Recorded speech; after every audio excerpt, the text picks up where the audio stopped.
Yeah, yeah. That was the first thing to say is welcome everybody on board and for giving up your time, and hopefully that we'll all learn something from this evening.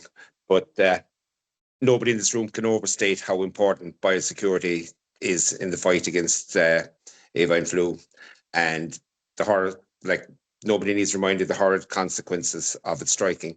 So for everyone's sake, it's vital that we implement the highest standards. This evening, we're fortunate we have Angus Lane from St. David's, and he's going to give us as many pointers on biosecurity and simple things that can make a huge difference. And we have Ivor Hobson and Audrey Jenkins from the Department of Agriculture. So, and we have James Greaves on wild birds and the migratory patterns and how to deter birds from sight. Primarily, avian flu, 90% direct contact for infections, but there is that 10% that just unexplained how it gets into the house. So it's to do all that we can. And I suppose with that, I'll open the floor. I'd like to thank Sarah for organising tonight and for putting the whole thing together, because it is critical. And once again, the opening line is we just can't overstate the importance of biosecurity and doing everything right. Thank you, Angus.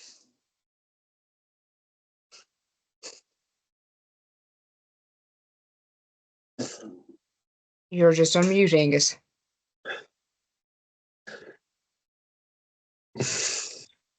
Thanks, Rebecca.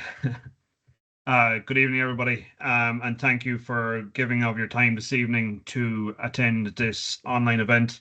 I guess should also say thank you to Nigel, Brendan, and of course Sarah for arranging this event as well, and for asking me to present on this very, very important topic. So I guess for tonight's presentation, I hope that it will be as practical as possible. Hopefully you'll see by the end of it that I am very passionate about what I'm doing and what I'm about to talk about. I hope you can come away from this evening with some practical pieces of information that you can use on your farm and hopefully protect your farm from avian influenza. If there is any questions as we're going through tonight, either at the top or the bottom of your screen, depending on whether you're using a laptop or a phone or a tablet, there will be a little questions box. You can type your questions in there, and then at the end of the presentation, we will have a Q&A session. There's no answer, there's no question that's too silly or that shouldn't be asked, so please ask them. And with that, I guess we'll get going, so we will. So in terms of just the presentation tonight, what I want to look at is I want to look at the current situation, which is, I guess, why we're all here this evening. I want to look at global and European and national trends. We'll talk a little bit about avian influenza. Of course, that's why we're here. We'll talk about the background of it and also what we're seeing on farms. We'll run through quite a bit in terms of biosecurity, and I have some practical little pieces that I have done to try and make it a little more interesting for all. And then we'll just finish off with a questions and answers session. I should say before we do get started here this evening that biosecurity itself isn't just something that we all need to do now whenever we do have an avian influenza ongoing outbreak on the island of Ireland. Biosecurity is something that needs to form every day or needs to be a part of everyday life on all of your farms, whether it be for yourselves, people visiting your farms, vets, people that are coming onto your farm for collections or deliveries. Biosecurity is a critical part of your business and the health and welfare of your birds. And so a lot of what I'll talk about tonight here will be targeted towards avian influenza, but please remember that all of this biosecurity should be in place at all times, and that is very important from the point of view of other diseases such as Salmonella and Campylobacter, just to name a few. So I guess why we're here tonight is, I guess the first slide is our current situation. So at the moment on the island of Ireland, we have had 4 cases of avian influenza in commercial or captive bird flocks. All of those are based at the moment in Northern Ireland, but as we know, disease doesn't really regard any borders. So we'll regard it as on the island of Ireland having 4 cases. The initial case was in County Derry in Magherafelt, and it was in a captive bird flock. And that captive bird flock was made up of a mix of both wild birds and also domesticated birds as well. So that led to the introduction of a 3-kilometre captive bird zone around that flock, which had implications for some commercial poultry premises in that area. Subsequently, there was a further outbreak now almost 2 weeks ago in a commercial layer flock. And that is the one that is kind of overshadowed to the right here. So closest to Lough Neagh, you'll see the outer 10-kilometre radius. That case was notified very, very quickly to the PVPs that are responsible for that farm, so the veterinary practice that are responsible for that farm. A diagnosis was made by the attending vet that it was very suspicious of avian influenza, and it was notified to the Department of Agriculture, or DAERA, in Northern Ireland immediately. The onset of clinical signs in that farm had begun the day before with a very low level of mortality. It had increased on the second day, and that was the time of the PVP being on farm. And subsequently, in the days that followed, the mortality rapidly increased to the thousands. The second outbreak occurred last weekend, or towards the end of the weekday, I guess. So I guess it was Thursday, Friday last week, that clinical signs started to develop on that farm. Again, another commercial layer flock, and again, mortality ramped up very, very quickly on that farm in the space of a few days. And then unfortunately, the third case, which is in the centre, which is currently still an active case as we speak at the moment, those birds are being depopulated by a depopulation team. That case began on Sunday morning. So the farmer noticed that there had been a dozen or so dead birds on the Saturday.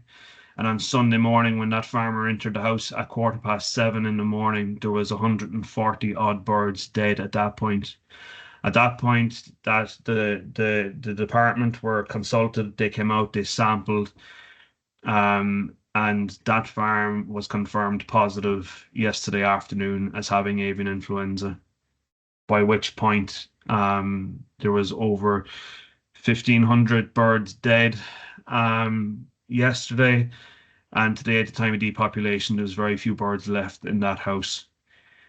And for me and my colleagues who are based in the area, I should have said at the start, I'm originally from Limerick, which gives maybe a strange accent from where I'm talking from or what I sound like, but I currently live in Northern Ireland and have done for the last 12 years.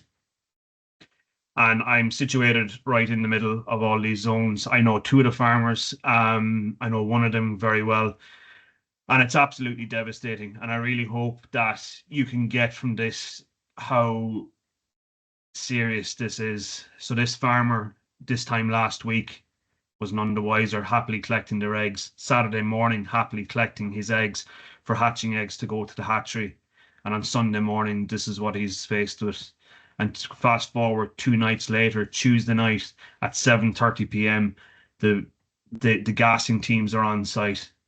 I passed it on the way in here into the office this evening, and as it's on my way to work, and it's an eerie sight. So it is, it's not what anybody wants to see. So I guess that is the current situation in Northern Ireland. The other dots that you see are basically wild bird. The red ones are basically where they've been confirmed as having high-pat AI. And in most cases that have been identified here, they are in birds of prey, such as buzzards. There is some gulls affected as well, and then some mute swans and geese. So that's the situation at the moment in Northern Ireland. So it is. I guess what I want to look at next is basically look at some of the trends. So these are trends that are produced by EFSA, and this is on a European level. So it is. So it's looking across the positive identifications and detections of high-path AI, both in wild birds and domestic birds. And you will see the timeline goes back as far as 2019, so it does. And on that, you will see that there are peaks and troughs at different times of the year. In December, or towards the October, November, December, we've appeared in 2021, 21, 22, and even in 22, 23, we've appeared to have these peaks, which are subsequently followed by a second peak later on in early springtime. And this will coincide with the movement of migratory birds and new birds coming to our shores, and also the disease that they bring. You will notice that in 23, 24 it was relatively quiet, but there has been an increased incidence across Europe, particularly in commercial poultry flocks, in comparison to last year over the past number of months. If we look at wild bird detections then, and we go back to the 1st of October 2024 through to the end of January, and this is complete until the 25th of January 2025. Now, what I will say is that the UK's data since Brexit is not as up to date, and it is only up to date as of the end of December 24. But basically, the red dots, which you can see, is H5N1. And the blue dots that you can see, or the dark blue dots that you can see, are H5N5. And H5N5 was in the early part of last year was a concern. It had been found in wild birds in Scotland, but there also had been some commercial premises in the southwest of England affected also. But as you can see, the main representation there is of H5N1. So we can see the few cases in Northern Ireland and also the cases in wild birds in the Republic of Ireland as well. And I should say this is all wild bird detections. If we look then at wild bird detections for January 2025, and again, this data for the UK is not up to date. It's only up to date until December, but it's still included for completeness. We can see that since January 1st, that there has been a number of H5N1 detections in wild birds across Eastern Europe, and also in the areas such as Netherlands, Northern Germany, and also Belgium as well. Whenever we look at the poultry detections then for January, we can see that there has been poultry detections in commercial flocks in these areas. So again, Eastern Europe heavily affected, particularly Poland, where we know there is a continuing outbreak, as well as Hungary, and as well in those areas where we saw those wild bird detections as well in both Belgium and Germany. Whenever we look back to 2024, and we look at January 2024, for example, and look at wild bird detections, then, and if we're trying to say, well, why didn't we get it this year or last year, but we have it this year? Why is that? We can potentially draw a conclusion and look at actual wild bird detections in January 2024, and also look at Ireland and the UK as well, where there is virtually nothing from a H5N1. And then if we look at the actual poultry detections for the month of January in 2024, we can see that there's very few cases. Look at Ireland and the UK, it's minimal, so it is from what you can see there. And I guess finally, just to give you an update on what's going on in GB. So in GB at the moment, from the point of view of wild bird detection, so this is just wild bird detections, and this is from the 25th of December 2024 right up until yesterday, and it's showing the number of positive detections in wild birds for H5N1. And you can see there that there's a very high level of detection, so there is, but a lot of those are in areas of dense of quite dense poultry populations. So the darker areas on this heat map are indicating that there is greater than 35,000 poultry, or whether it be broilers, commercial layers, per square kilometer in these areas. So you can see that there is a heavy intensification of these wild bird detections. And looking at the types of birds that it's been detected in, so mute swans, geese, buzzards, gulls. Gulls are something that I really watch every time I'm driving down at the road at the minute. I see slurry being spread in the field. After the slurry has been spread in the field, what's there? Only a flock of gulls. And gulls are something that I think will play a part in the potential spread of our virus at the moment. Others, such as birds of prey as well, are also being identified. in GB. Moving on from that then, so what is avian influenza?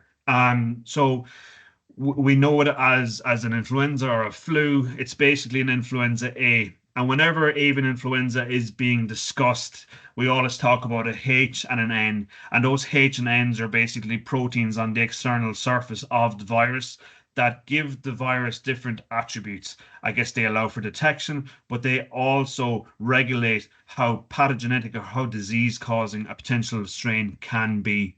The H5 and H7 subtypes are notifiable both in the high path and low path forms. And it's high path that we're concerned about.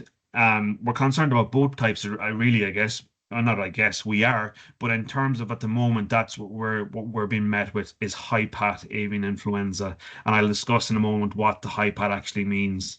So, in terms of avian influenza, it affects both wild and domestic birds. It's generally a disease of wild birds, and it spills then into domesticated birds, and also local wild bird populations as well. There has been discussion around transmission to mammals. So in the US, there has been, I think the last time I looked, there's been around 120 dairy farms have had positive cases of avian influenza in dairy cows. And there also has been discussion around human cases, but from a public health perspective, the human cases are occurring in situations where those people have had very close and direct contact with infected birds. And in some of those situations, it has been people that have actually had birds living in the house with them that have been infected with avian influenza. The incubation period can be anywhere from 1 to 14 days. So that is from the time of infection of the bird to development of clinical signs.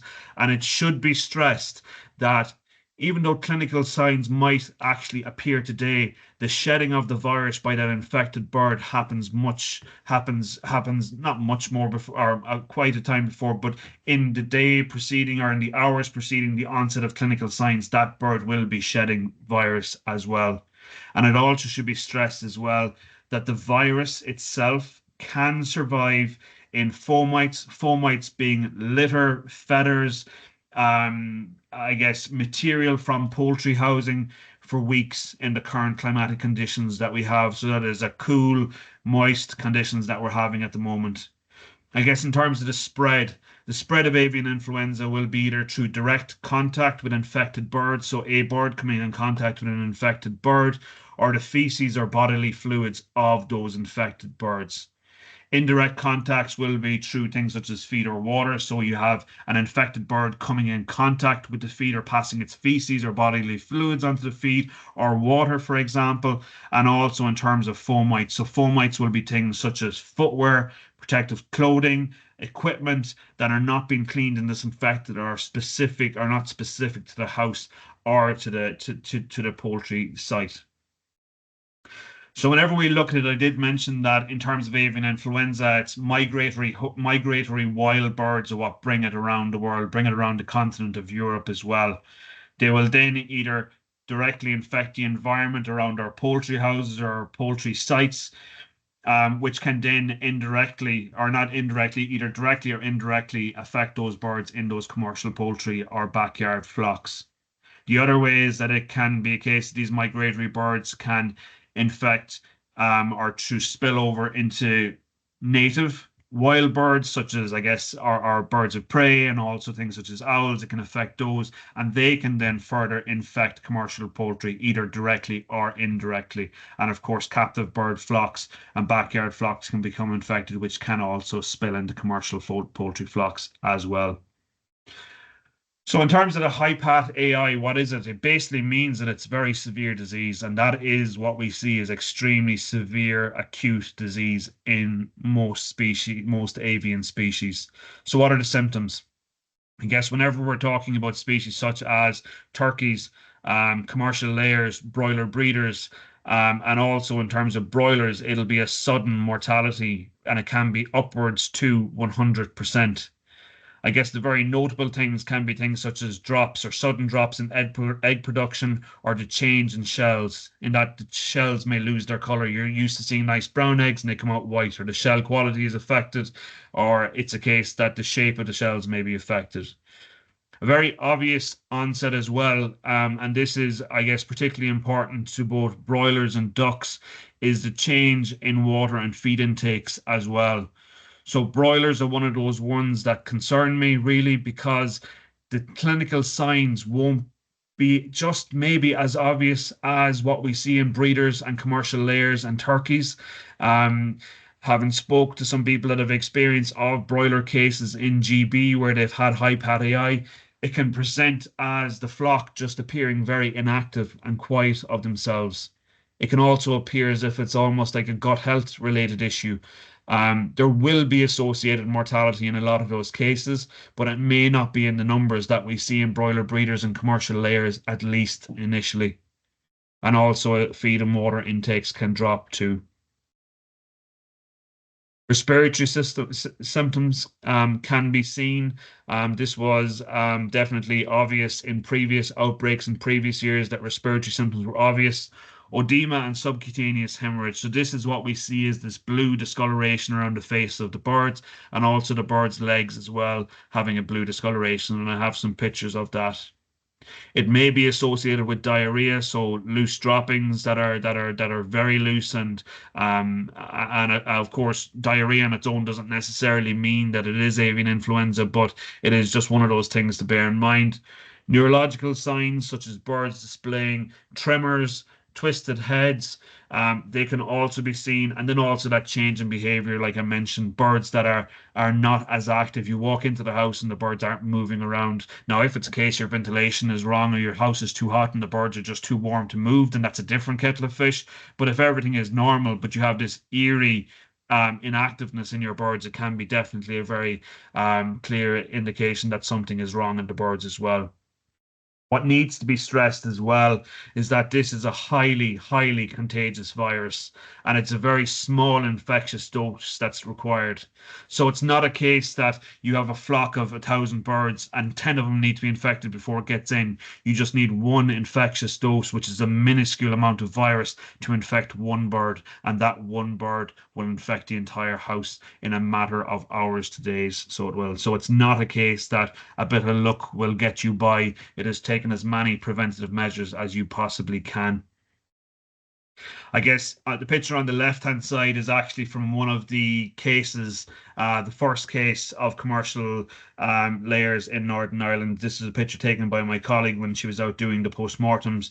And what we can see here is this visceral fat. So this is the skin of the bird reflected back. And we can see this visceral fat here is covered in bruising or hemorrhage, and this petechial hemorrhage. And this is a very significant indicator whenever we are considering a diagnosis of avian influenza, and that was present also in the rib cage of the birds as well, and internally also on the intestinal tract.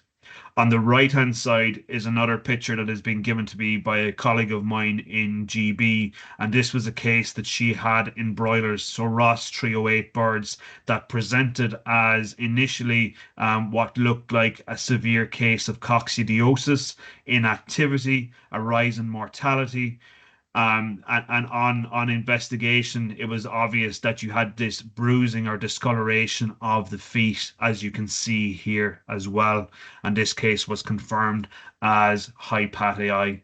And what's even more worrying about this case of broilers is the fact that whenever it came to the time of depopulation, so around 3 days post the onset of clinical signs, the birds in the house were almost starting to improve in their health.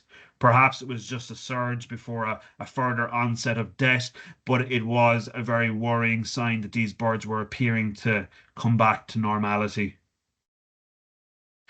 I guess a question that is quite commonly asked by farmers, and I know in the last number of weeks since we started to see zones in Northern Ireland, it was people were starting to become confused. Well, what does the 3 kilometre zone mean, and what is this 10 kilometre zone? And I know my wife's parents, who are dairy farmers, they were thinking they were in zones and everything like that, and they were, but it's it can become a topic of conversation. But what does it actually mean?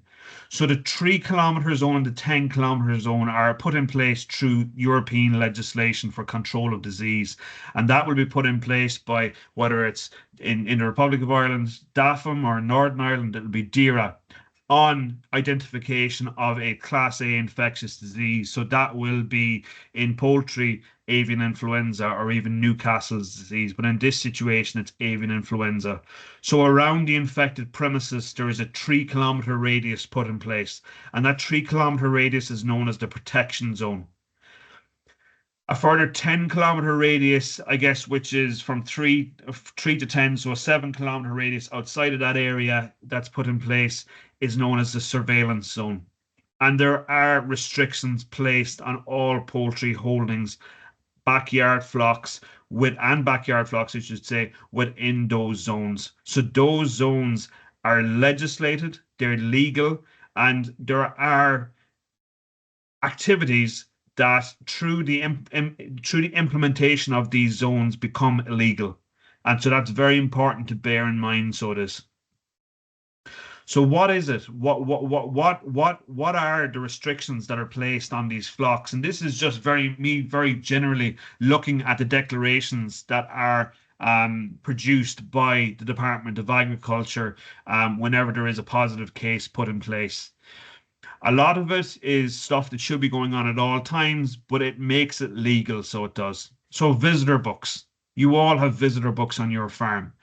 As a flock keeper, it is your requirement to ensure that anybody that comes on your site signs the book. Yes, the person coming on site should know. There should be no one coming onto your site anyway, unless it's absolutely necessary in these situations and whenever you're in zones. But whenever you're in a zone, it is your responsibility to make sure that everybody signs in and signs out. It's your responsibility to ensure that you maintain records. So those records are your daily records. So that can be egg production, feed and water intakes. It can be weights, mortalities. That needs to be maintained as well. But in addition to that, you also need to keep logs of movements. So any movements which I'll get to will need to be licensed, or the majority of them at least need to be licensed, but you need to keep clear records of those movements. And I should say for those first 2 points in terms of the visitor book and the maintenance of records, that is not just because you're in a zone. All farms should be doing this at all times, because if you do have the misfortune of having a notifiable disease such as avian influenza, it may be your records that actually give you that early indication of a problem. The movement of poultry, captive birds, mammals are restricted to and from premises with poultry. So if you have a shared premises with other animals, the movement of those animals is restricted, so it is, and can only take place under licensing. Biosecurity becomes a legal requirement. It is a requirement either way, but through this declaration, biosecurity has become a requirement, or is a requirement, and that is down to the basics of ensuring that you have site perimeters in place, that any vehicles coming onto site or going off site are being disinfected and are clean, that you going into your poultry houses, that you're doing so in a biosecure manner, using your boot washers, using your foot tips, entering your houses with and wearing house specific clothing and footwear, and ensuring that any equipment that is going in and out of houses is cleaned and disinfected, as well as any top up bedding, any that is going in as well. Eggs, chicks, and litter movements are under license, and those licenses will be issued through the Department of Agriculture. Carcasses, so fallen stock. The fallen stock lorry can't come onto your site during I guess the initial parts at least of zones being put in place, and the only way that carcasses can be moved off your site if you're in a zone is under license. I should also say at this point as well, and I haven't included it, and that's a mistake on my behalf, is that salmonella tests for birds going to slaughter are part of the national control program. They also can only be moved under license as well. Now, for many of these movements, they will fall under what's known as a general license, and that is basically the Department of Agriculture granting a general license that covers the movement of these particular samples. There are particular cases where the licenses are required on a move-by-move basis, and one of those in particular would be the movement of poultry within zones to slaughter. So any birds, live birds that are moving out of zones or even moving within a zone or basically moving off a premises within a zone for slaughter must be inspected by a veterinary inspector within 24 hours of the planned movement, and that load needs to be sealed either by the veterinary inspector or under the direction of that veterinary inspector as well. So birds can't move, so they can't. As well, if there's any movements of birds, so if this is the transfer of birds from a rearing farm to a laying flock, or a transfer of turkeys from a brooding farm through to a finishing farm, they also require licenses on those individual movement bases as well. There should no entry onto restricted sites. So if your farm is the infected premise that is deemed a restricted site, there is no entry. It is illegal to move onto that site or illegal for someone to go onto that site.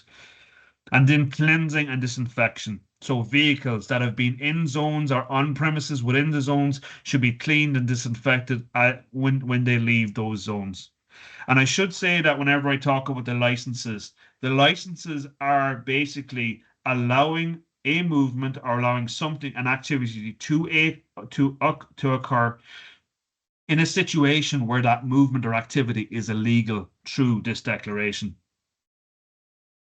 So looking at the historic cases of avian influenza, both in GB and also Northern Ireland and also the Republic of Ireland, in a lot of cases, what had been seen was that there was either direct or indirect contact with infected wild birds. So in a lot of cases, it was indirect, so potentially walked into the house, feathers or feces on people's feet, infected equipment, as well. What was seen was ingress of water, and it's something that we can't ignore is potential leakage of water into the house, be that in through the walls of the house due to external flooding, be it down to the fabric of the roof, or as a result of chutes along the sides of the house being blocked and water spilling over and potentially being blown into the house as a result of winds that are hitting the houses or wind that's hitting the houses. In addition to that, it has been identified that the components of biosecurity, by all accounts, have been present, but they may not be consistently carried out. And then also disinfection points being present, but no cleaning stations. So people basically dipping their boots that are heavily soiled into a disinfectant foot bath or foot dip, and then walking straight into the houses. It should also be said as well that there has been cases both in the UK and Ireland where people have been extracting water for consumption by the birds from open sources.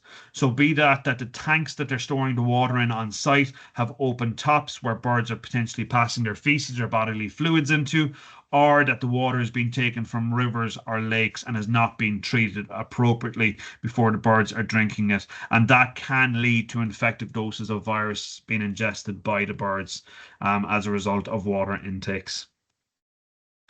So I guess in terms of biosecurity, so we'll start at the outside coming onto the site and we'll look at the hard biosecurity around the site. So this is going to be your gates. If you've gates in your sites, make sure they're closed. If a gate is closed, people are going to be less likely to enter the site.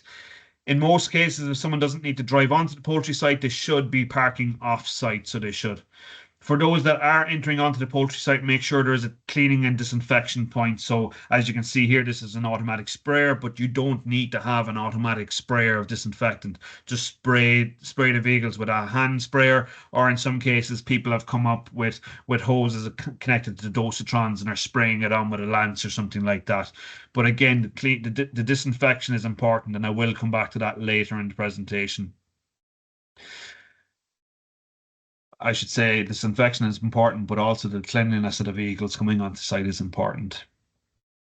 I guess the gates, we've mentioned that. A closed gate is going to be a deterrent to someone just driving onto your site. And I see it day in, day out whenever I'm on farms that people will drive past a postman or something looking for directions and they're looking to go onto a site, or not looking to go onto a site, but they see someone on a site and the gate's open, they just drive on in. Today, my wife said to me, "Oh, someone called looking for a farmer. They called to the house, and our house is down a lane. The gates, we don't have electric gates around. It's just the gates are open at the top of the lane." And it turned out it was a vet going to a neighbouring poultry farm to do the pre-movement inspection of the birds before they went to the factory. And it's something as simple as that can happen, that someone can come onto your site unnecessarily. The spraying of your wheels is important. As I say, I will come back to the use of disinfectants in areas that are heavily soiled, and the outcomes of that as well. And it's very important whenever we talk about disinfection, we talk about the cleaning. So you must clean before you disinfect. They must go together. It's a bit like your poultry house. You wouldn't just wet down the house inside and then go in and spray it with disinfectant. Maybe some of you do, but you should be using a soap or a detergent to wash and remove the grease and grime from the houses and the fecal matter and the organic material from the houses, and then going in with your disinfectant. Those boots, those wellies that are here covered in shite, it's a case that they can't be disinfected. You might go through the motion of dipping your feet into the foot dip, but I certainly, if I'm following in after you, will be hesitating as I dip my foot into that dip my boots into that foot dip, which are my boots being clean, because the potential is that you could be creating a reservoir or of soup, basically, of disease that you could be carrying around the place. So that's very important. And as I say, and I should reiterate again, while we're talking about avian influenza tonight, we cannot underestimate as well the importance of biosecurity when it comes to diseases such as Salmonella and Campylobacter. A lot of people say, well, Campylobacter is not my problem. Well, whenever we have these situations where people are potentially walking onto sites and like this, it can become a concern. So it can, and it can have implications on these other diseases as well. The visitor book, we've already talked about it, but the date, the name of the person, the company that they represent, the previous poultry sites and dates they were on, the purpose of their visit, and the time that they arrived on and off the site. It's important that these are that it is important that everybody is signing in on the visitor book, because if it's a case that you either become an infected premises or become implicated, the first thing the Department of Agriculture or the company that you are supplying to will look for is a photograph of your visitor book, so that they can do tracking and tracing of those people that have been on your farm, and let them know that they potentially are a direct in contact or a hot contact with your premises, because you now have avian influenza. Biosecurity. I had a phone call, not biosecurity, in terms of the vehicles that come onto your site. So obviously here we have hatching eggs coming off a site and going onto a lorry. So this is one vehicle that will come on, and then the other one here is basically someone delivering shavings to a site. And we should stress whenever we talk about shavings that how you store your shavings on site is important. So where are you storing? Are you storing them in a shed? Are you storing them out in the open? Out in the open is not ideal, because you're then going to potentially bring that bale into the house, or not potentially, you will, and there could be bird feces on it. And that bird feces, as we know, if it has avian influenza, could survive for weeks. And so then whenever you open up the bales and the birds come in contact with either an infectious dose of avian influenza or the outer wrapping of that bale, then you can have your outbreak as well. But this morning I had a very refreshing phone call with a broiler farmer that I look after, and the conversation wasn't initially about biosecurity, but it led to biosecurity. And he basically told me that he had birds caught for thinning over the weekend, and whenever he knew that the catching team was coming a half an hour beforehand, he went out and he disinfected his entire yard, where the lorry would be sitting and where the forklift would be coming in and out. That was all disinfected. Whenever the forklift came on site, he also disinfected the forklift down, and the catching team had no issue with this. It was all disinfected. And he took pictures of it, and he said to me today, it took me half an hour, and he said, it gave me peace of mind, he said, because I had done something to try and prevent a potential disease coming in. And he just couldn't understand why it's something that everyone can't do, because I have these conversations on a weekly basis where a farmer will say to me, oh, well, my Campylobacter levels are high, but should the catching team came on, the forklift was dirty. If the forklift comes onto your site and it's dirty, it's not ideal, so it's not. But don't let it go into the house. Don't kind of sit back and say, well, it's not my problem. It actually could become your problem. So make sure that you have the facilities on site for washing and disinfection of the equipment that are coming onto your site by external contractors. If you feel badly aggrieved by it, then by all means, go and speak to your company afterwards and say the forklift, whenever it came on site, was dirty. Fair enough. But in that time, whenever it's on your site, and if you're not happy, or if you just want to have a belt and braces approach, then disinfect it.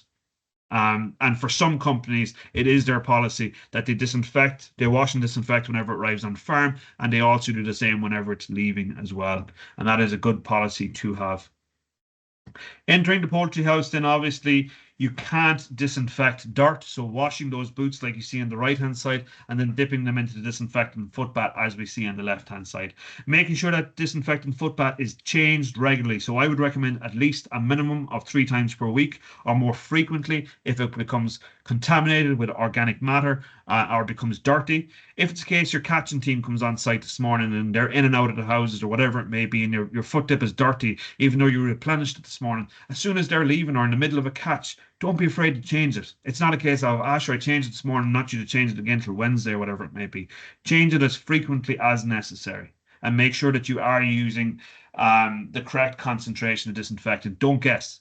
Like for many of you on the call here tonight, you're not just poultry farmers. You probably have cows or you have sheep or whatever it may be, and you use foot dips for your or not foot dips, foot baths for cows, and if they've got digital dermatitis, and the same with sheep if they've got foot rot. Those foot baths that you're using for your cattle and sheep, if you put something into it like copper sulfate, if it's a case you're just filling it up and tossing in a bag of copper sulfate, it's not going to be doing the job either. It needs to be a specific concentration, and the same for disinfectants. It's not just a case of you put a bit in and that'll do. You need to put in the correct concentrations. You need to know what you're disinfecting for. And if you don't know what you need to be using, then contact the person that supplied you the disinfectant or look on the label on the outside. And at this time, you're going to be going for the highest concentrations that are advised. So in some of the disinfectants, that'll be 2% or 1%, depending on what it is. But it is important that you refer to the labeling of the disinfectant that you're using or speak to the person that has supplied or sold you the disinfectant. Another risk that is associated and that I would place high up on a risk factor is equipment coming in and out of houses. And the one that I've sort of picked here is actually the dead bucket. So the dirtiest thing in the house, really, from a disease perspective, whether we're talking about, a notifiable or we're just talking about an endemic disease such as salmonella or even things such as gumbro, or other types of bacterial infections that can affect our birds, Pasteurella, E. coli, whatever it may be. But that bucket is something that you walk through the house with. And this could be something like your basket that you collect your floor eggs with, so it can as well. But this bucket is something that is sharing the same disease status as the house or as the birds in the house. So if they're sick, the bucket has whatever they have in it. Or if they're healthy, the bucket is classed as healthy as well. But what I see on many farms is people will come out with the bucket, they'll take off their shoes as they're stepping out, but they'll just walk straight out to the dead bin with that bucket, potentially drop it on the ground. And it is important that we recognize this as a risk. That dead bucket could actually be the root of introduction of infection into your houses. And it's not just a dead bucket. It can be things such as the weighing scale, so it can. The basket for collecting eggs, as I say. If you've got something for raking the actual litter in the house, whatever it may be, the equipment can act as a source or potential point of introduction of the virus or disease onto your farm. So this video, I just want to show you, it was basically, yes, it's a setup video, but it's how this farm operates. And rather than showing dead birds, because nobody wants to see dead birds being tipped out of a bucket, we've used water in that situation. So you'll see the process that has been followed here. On this side, it's a broiler farm, and as you can see where that person is standing, that is inside in the birdhouse. And you can see that there is a timber barrier there. And that barrier is a final step over barrier into that house. And on this farm, the farmer has house-specific footwear inside there that they wear as they're walking into the house. And as soon as they come back in, and before they step over that threshold, they remove that footwear. So we'll see here this person going through the process. So they've stepped out of the birdhouse. They're tipping the birds. I know it's water, but they're tipping it out. So they are. So that bucket does not go out into that external part of the step over barrier system, so it doesn't. The person then removes their external footwear or the footwear that they were wearing in the house. So in this case, it's disposable overshoes. They're now outside in the outermost part of the store. So on the outside of the two barrier step over system, they open the external door and they have their bucket outside. Now this bucket could be the wheelie bin that contains the dead birds, and they're basically emptying that bucket outside. And then that bucket also never goes out. The person then takes off their final set of overshoes or footwear specific to that area and then take the bucket over to the dead bin. But that bucket never even enters the store. And while some may be sitting back now and saying that's a pile of nonsense, that's not realistic. There are many farms doing this process, so there are. And whenever I look at these farms and look at things such as their Campylobacter results, they're coming in with virtually no or non-detected levels of Campylobacter, and that is a clear indication that this barrier system is working. But also these simple things such as it can either be a 2 or a 3 bucket system. In this case, it's a 3 bucket system. It works really well. You're not bringing those buckets and things from outside into the houses, so you're not. And the importance of house-specific footwear and zone-specific footwear as you're going through the step-over barrier system is very important as well. From a biosecurity perspective as well, hand washing facilities and sanitization facilities are very important. And I have a little bit of a practical piece on that in the next few slides. And also then your step over barrier. So I've started to discuss that already. And some of you will have a single step over barrier system. Some of you will have a 2 barrier step over system, which is definitely giving a lot more security and comfort from a disease spread perspective. Unfortunately, there's probably some of you there that don't have a barrier system at all. And what I would hope from this talk tonight is that you would put a barrier system in place, because a barrier system creates a clear distinction between a bird area and a non-bird area, or a high-risk area versus a non-high-risk area as well. A step over barrier, before we get in or before we go on to the next slides, a step over barrier should be a minimum of 30 centimeters in height. If it's not more than 30 centimeters in the height, the brain, so the person's brain doesn't actually recognize it as an obstacle. So it's a bit like you walking up steps. You don't recognize how high you have to lift your feet every time. Your brain knows what to do. So if there's a barrier in front of you, like a step over barrier that's not very high, then it is a case that you will just walk over it. I go on to farms as well that have painted lines in the ground, and they think, geez, this is a great job. We've got this red line and a yellow line, a green line, whatever colors they may be. They don't work. You need to have a solid step over barrier in place. You can see here that in the picture on the left-hand side, someone has put a stool or a bench in place. That's no good. And someone might disagree and say it's better than nothing. It's no good, because I can guarantee that someone will just move that out of the way as soon as they are in a rush to get into the birdhouse. Having solid barriers in place is important. Having something that's easily cleaned and disinfected as well is important too. Water ingress. So whenever we look at the spread of avian influenza and the indirect spread of it into poultry houses, water ingress is really high up there on the list. And definitely in cases in GB and in cases that we've seen on the island of Ireland over the last number of years, water ingress has played a major role. So what is water ingress? So water ingress is basically when water from the roof or from the fabric along the sides of the house, that it actually leaks in through the fabric of the sides of the house, comes in through doors, catching doors or gable indoors that aren't properly sealed, and you're getting a driving wind blowing rain or blowing runoff off the house into the house. That is all water ingress. And why are we concerned? We're concerned because you may have had a flock of seagulls. You may have had birds roosting in the roof or whatever, and it's a case that their feces are infected or contaminated with avian influenza or salmonella or whatever it may be, or Newcastle's disease even. And then whenever the rain comes, it basically washes down the roof. If there's a hole in the roof, it'll get in there. If there's gutters that are blocked and that gutter is overflowing, and then you get a wind that is driving it in. And it might sound like I'm making a story, but these are the sort of scenarios that we have to think about. So they are whenever we're looking at this. As well, here you can see on the right hand side, this is the entry door into the actual store in the house, and you can see sunlight coming in. You can see mice there, and definitely in that house, I definitely did see mice in the store and in the bird house. But it is important that we recognize the risks that are associated with something potentially coming in. So just because there's a hole in the door and you fill it with expandable foam doesn't mean job done. You need, if it is a case that you have the opportunity because you're at your intercrop, then fix it. Do something on it to prevent any water coming into the houses. The same with these gaps under doors. It's not ideal.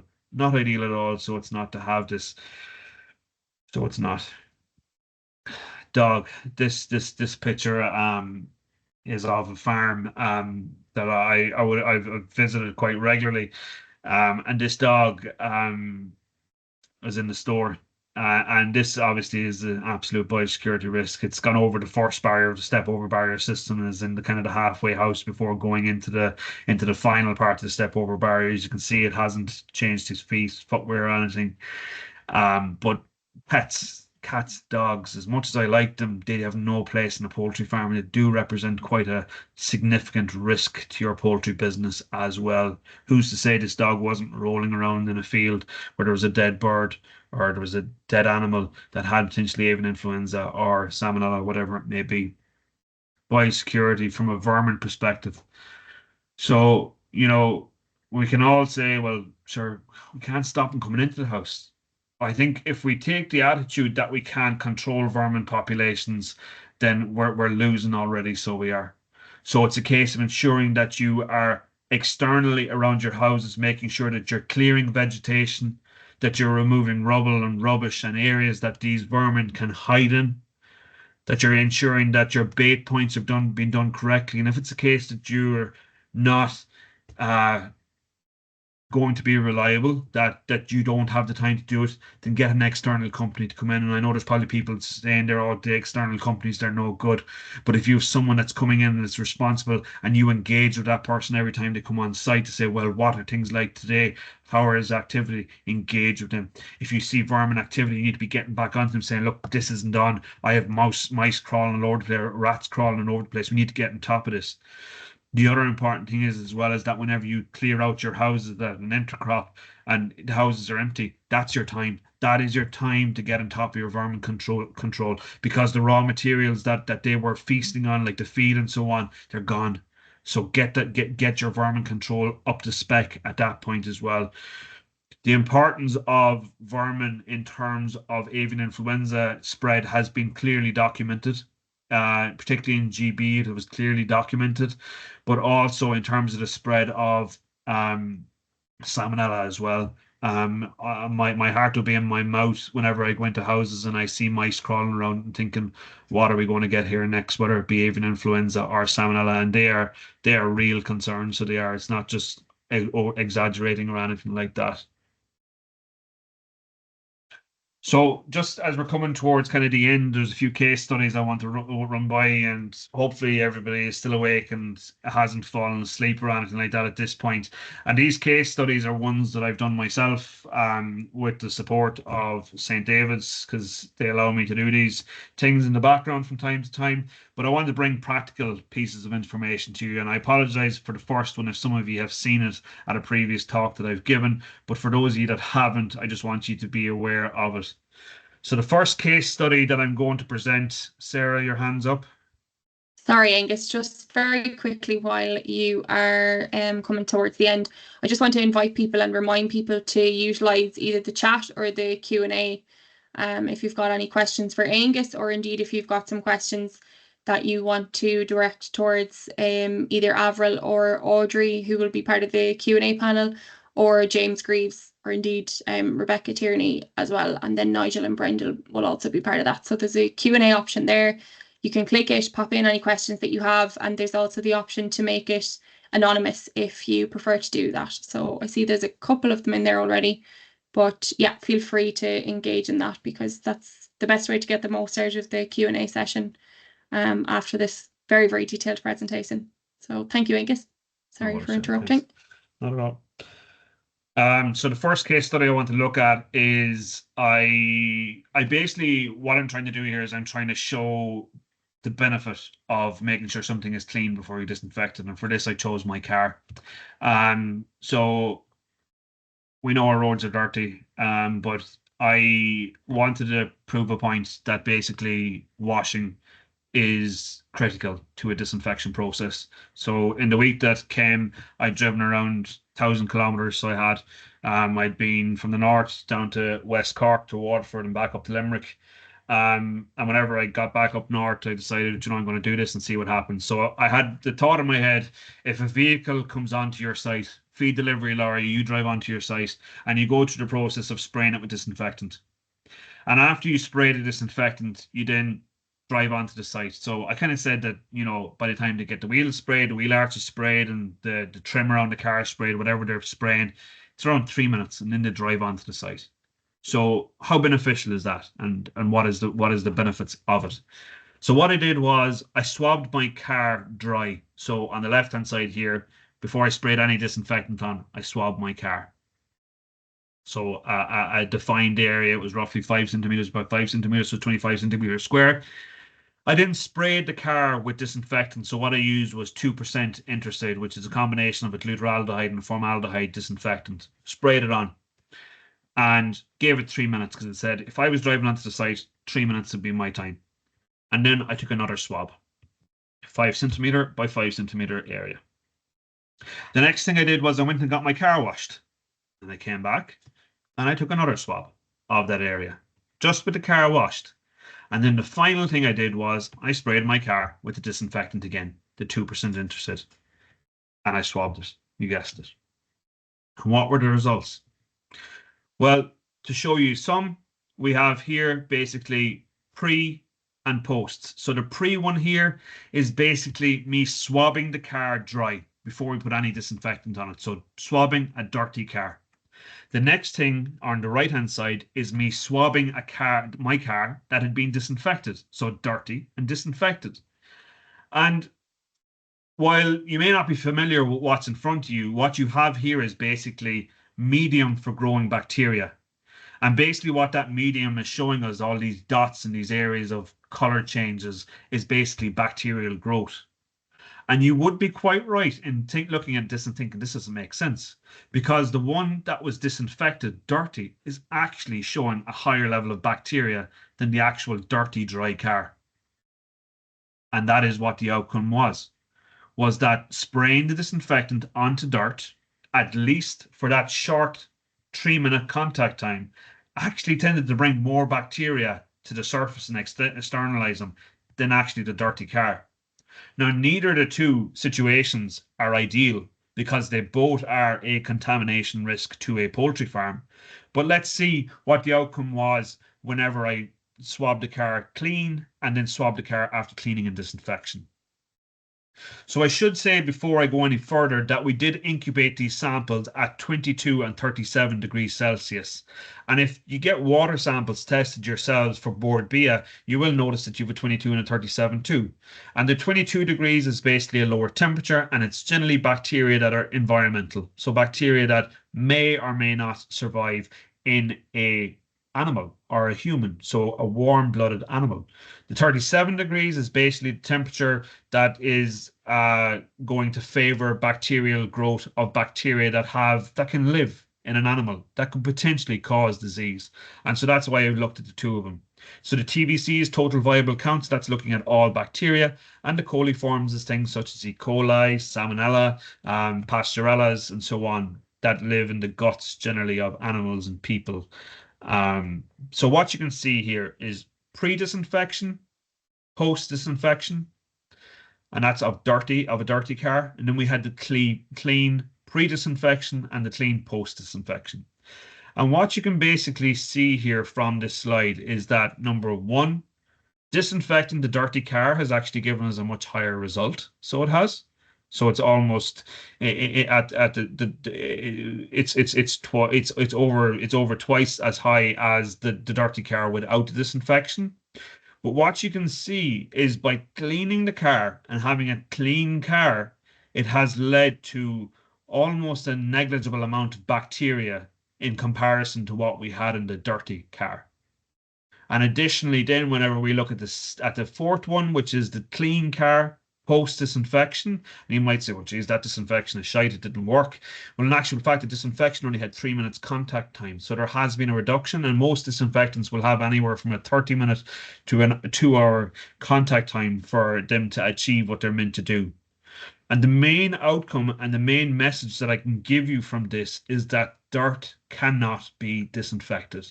So whether that is the vehicles that are coming onto your site, whether that is equipment that you are using between houses or that you are bringing into houses, whether it's your boots, your clothes, your hands, you cannot disinfect dirt.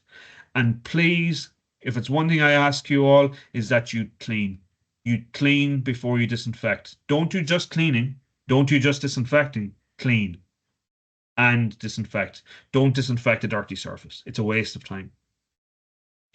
The second case study then that I'm going to look at is I wanted to basically show the role that our hands play in bacterial contamination. And basically, what I did was I had two scenarios. So I had a person with gloves on and a person with no gloves on, and they did the same task.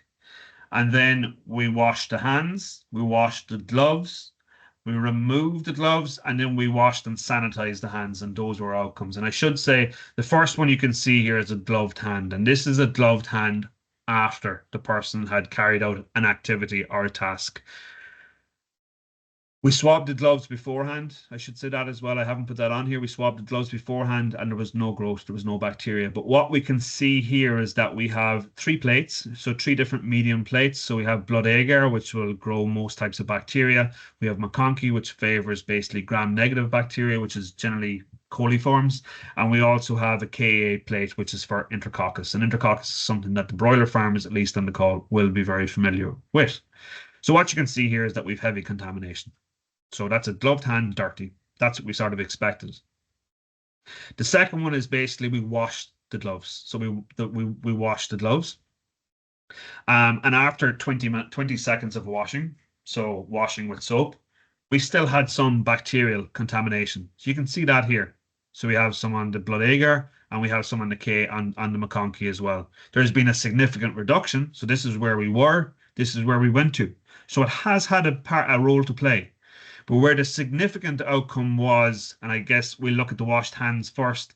So I should say as well that the plates that came from the washed hands were identical to the gloves. So there was actually no difference in the level of contamination after carrying out the work activity between wearing gloves and not wearing gloves. And while I do prefer to wear gloves and I prefer people to wear gloves because I think it's more hygienic, it is a case that there was no difference in the level of contamination between gloves, a dirty gloved hand and a dirty hand with no gloves on. And additionally, after washing the hands for a 20-second period with soap, so this was the person that had no gloves on but carried out the same activity, you had a similar reduction in the amount of bacteria. So you still had bacteria present on the hands that had been washed for 20 seconds. Where the most kind of benefit was seen then was sanitizing. So using hand sanitizer and putting it on the hands. And basically the outcome of that was all bacteria was gotten rid of. Now, this was a really nice outcome and the message is nice. So it is. The sanitizer may not get rid of everything at all times, but in this case, at least, it did get rid of all the bacteria that was on that was on the hands.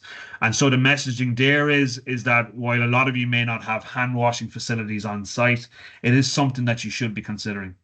Because while you're on the farm day in, day out, your hands are a big risk. They're a big risk of bringing disease. And I know I'm talking about bacteria here. I'm not talking about viruses, but we're going to treat them as quite similar in terms of how they can be on your hands or on your clothing and be brought into the house. And the same can be said as well for equipment too. So what does this tell us? It tells us that our hands are a source of contamination. Washing of hands is key to contamination reduction. Sanitation of or sanitizing of hands should form part of this process. And just because you cannot see it doesn't mean it's not there. So those people's hands and the gloves after they washed them, they look clean. But as we can see, there was still bacterial contamination. The third case study is actually one that I did with my children at the weekend with our family dog. And what I wanted to show here was the risk that pets, cats, or dogs, and also we could extrapolate that into vermin as well, the risks that they can potentially present. So this here is basically a family dog. She used to live on a farm. She doesn't live on a farm anymore. She just lounges around the house and is outside in the yard. And basically what we did, myself and my boys, is we got some of these plates and we basically did her paw print. And on the one on the left-hand side, you can actually see her paw print. And her paw looked clean. But in actual fact, it is disgusting, to say the least. It has coliforms. It has major bacterial overgrowth on the blood agar. And on the right-hand side, there's even some enterococcus there, so there is. And so what this shows us, again, is that things that we don't necessarily deem as a risk are a risk. So they are. And that dog that jumps up on you whenever you go into the yard or bangs its tail against you as you're going into the house, or that dog that's in the store in the picture that I showed you, they are a risk. But also think of it as well that that rat or mouse that's coming into the house, if we were to stick their paw or their foot on a plate, we'd probably see the same. And if we could see for viruses, it would basically be quite similar too, so it would. So this is a video that as a company we produced for our customers and to try and provide some practical advice to our customers. It was done 2 years ago, so it was. Now, at the beginning of the video, it does say, and it shows a picture of the Irish flag saying avian influenza is in Ireland. Please don't get hung up on that, because I know it's not in the Republic of Ireland at the minute, it's on the island of Ireland. So this is a video that was made 2 years ago, and it's not to insult anyone if anyone is feeling insulted or anything like that by it. But hopefully you can see from this is that there has been efforts made by us and our team to try and give some practical advice to our customers. So just let it play.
So that's just a practical video that we produced, and it's just to try and get some very simple messages across to people, making it a little bit, I guess, comical in a way, because it can be, some of them can find those videos funny, but it's basically showing how simple a risk can actually be.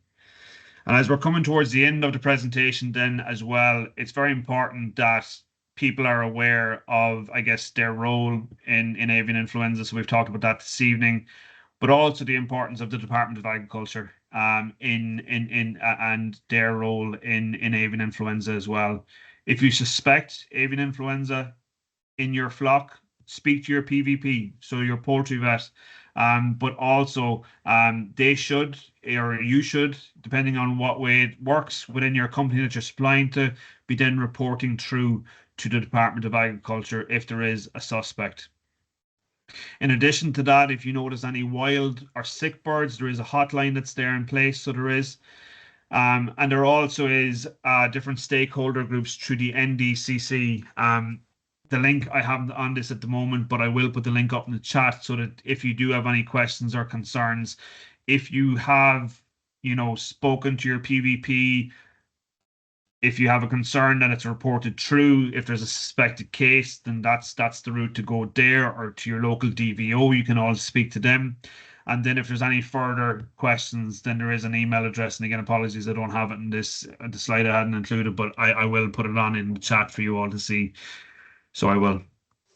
So I guess just to wrap up the evening then from this part before we move to the Q&As, the conclusion needs to be is basically do the basics and do it as well as you possibly can. So for you going home this evening, or for you going out to your site this evening, try and assess what the risks are to your site. Take a walk around the outside of your shed. See if there's any gutters, any chutes that need unblocked. See if there's areas where there's water pooling. The grass that grows in the chutes shouldn't be an ornamental piece on your farm. Remove it. It shouldn't be there because it's going to be blocking it. Also, assess and see, is there areas where rodents and vermin could be hanging out? Have you had storm damage from the recent storm? Because that is going to be a factor as well on many farms. And it's not just a case of saying, sure, we'll just have to grin and bear it now and to see if there's something that can be done, try and reduce those risks. I can't emphasize enough that it's a tiny, tiny dose that's required. And you only need to infect one bird, and this will then amplify within the house. Don't rely on your gates and the concrete apron around the houses to protect your farm. It's all well and good having a lovely gate and having it closed, and you should have it closed. But it is that point of entry into the poultry houses, be that your pedestrian point of entry the gable ends for getting in equipment or catching teams, the inlets, the outlets, they are the risk factors to your, or the risks to your farm. And again, finally, the value of doing biosecurity when you don't have a disease is critical too. So just because we're here tonight talking about this, don't just do it for a week. Do it all the time. And the other thing I should say as well is that through Animal Health Ireland run the TASA audits, which is basically a biosecurity audit, which is available to all poultry, commercial poultry units. You should be getting that carried out by your PVP every year. And that is paid for by Animal Health Ireland, so it's government funded, and it allows someone, a PVP, so your poultry vet, to come on farm and basically do an audit. And having someone come onto your farm that's not normally there, or that's not there day in, day out, will be the sharp eye that you need to try and help you and identify and see it as a benefit to your farm rather than just another tick box. And at that is me, so it is. Thanks, Nigel. Thanks, Sarah. Thanks, Brendan. Thanks very much, Angus. And I probably kick off the question. That was a great presentation, and I think your cartoon piece at the end probably summarised most of what you said. One area that I'd like to ask you there is about feed lorries coming on site.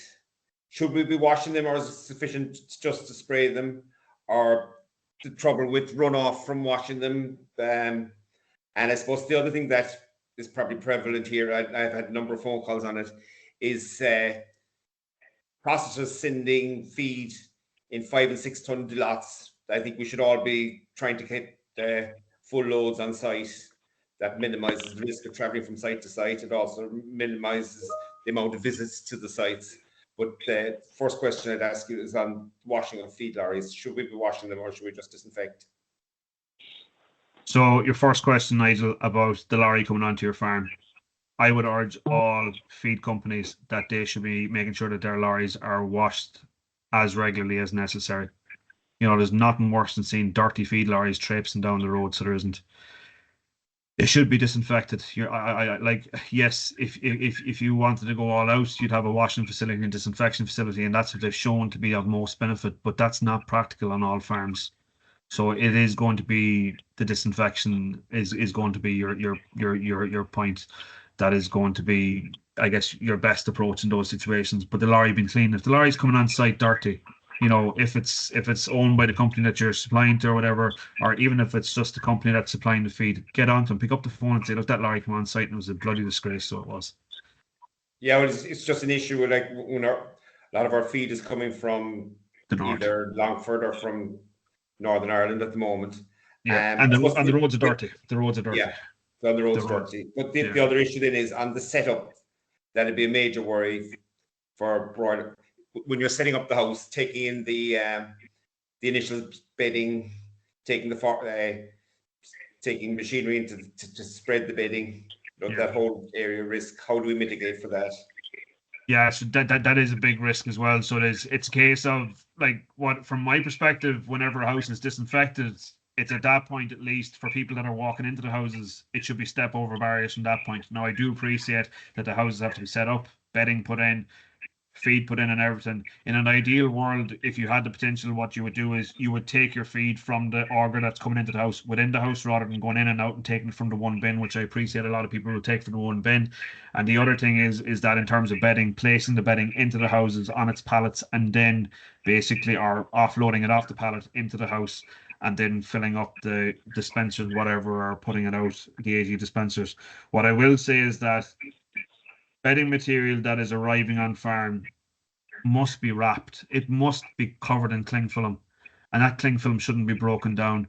If it's broken down and you want to do the best, and I know this is almost impractical, you really are getting to the point where you're going to have to disinfect or spray disinfectant on the outside of each bale, and that is impractical. But like that is something that has to be considered. If you have a pallet of shavings and it has been ripped and there's bird shit all over it, you're not just going to say, oh, sure, we'll just get on with it and just put it into the house. You might get away once, but you might get away all the time either. In terms of the feed levers you mentioned there, Nigel, yeah, minimizing the amount of movements on and off farm is important. You know, if you're getting a dribble of feed here and a dribble of feed there, it's not ideal because you're getting more and more risk coming onto your farm. So you are.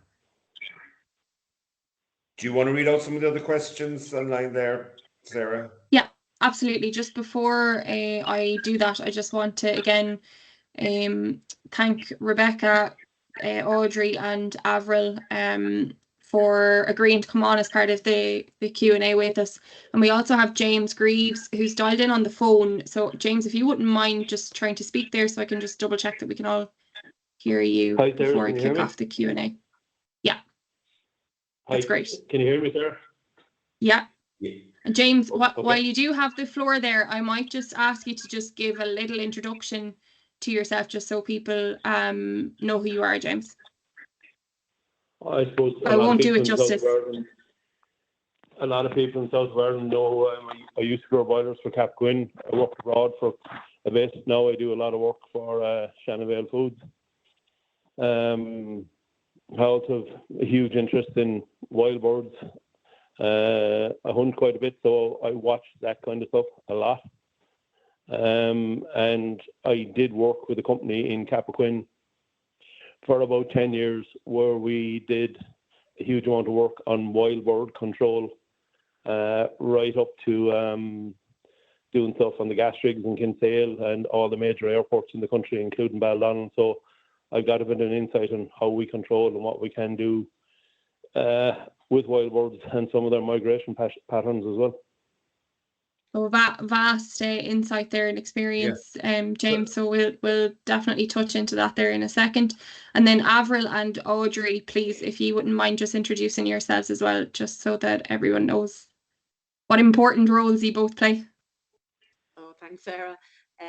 My name's Avril Hobson, so I'm working with the Department of Agriculture and I head up the division that has responsibility for our biosecurity strategy and also poultry health policy, excluding actually avian influenza. So I'll pass you on to Audrey. She has that one. Thanks, Avril. Yeah, Audrey Jenkinson. So I'm the SVI in the veterinary inspector in the National Disease Control Centre. So my area of responsibility is in relation to policy and response around exotic and emerging disease outbreaks. So the likes of avian influenza and Newcastle disease when it comes to poultry, and then your foot and mouth disease, your African swine fevers, when it comes to other species. So. Thank you both. And just Rebecca, then, if you want to, I'm sure most people are familiar with you at this stage, Rebecca, but if you'd like to just give a quick intro. No problem at all. Rebecca Tierney, Poultry Advisor with Chagas. As you say, Sarah, most people are probably fed up with hearing or seeing my name at this stage, I hope. But yeah, Poultry Advisor with Chagas. Usually the other side of the camera, you're running the event, so glad to have a lesser role this evening. So thanks a million, Sarah, for organising a serious turnout as well. So I suppose just testament to the producers and how serious they take this as well. Absolutely. Right, well, the night is getting on, so I'm going to try and get through these as quickly as we possibly can. So we'll keep the answers somewhat short if we can, but if we need to get into a discussion on something, that's absolutely 100% too. And then Nigel and Brendan Soden as well, our vice chair of the Poultry Committee, are also here to take questions, or feel free to contact any of us, maybe not tonight, but after the meetings at any stage too, if you need to reach out about anything. So I will go back to the beginning of the chat here. There was a first question around what's the best way to keep wild birds away from the site. I know this is a little bit of a contentious one, but there's probably a couple of simple things that we can do. And James, I might actually throw that over to you if your mic is still available. Sure. I suppose you have to look at why the wild birds want to come onto your site in the first place. And predominantly it's three things. They want shelter, food, and in really warm weather or really cold weather, they look for water. So ultimately, your housekeeping is going to be your biggest friend here. Now, there may be the odd extreme where in a month and a half time, we start to get swallows, swifts, and house martins come up from Africa, and they maybe want to nest under your eaves. But for the most part, they're the reasons they want to come on your site. So if you keep your housekeeping, keep around your bins, your manure, your dead bins away, particularly in the summertime, if the dead bin collection isn't as frequent as it should be, and you might get a few maggots, it always attracts birds, so have it away from your site. But they're the reasons. And if you can manage that situation and reduce the reason why wild birds will not come onto your site.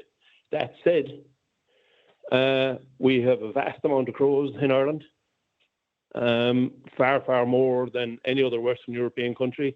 On the last count from the Zoology Department in UCC, we have about 10 times more crows per acre of ground than anywhere else in Western Europe. And they like to play and mess and fool around with everything. So they're going to come on your site.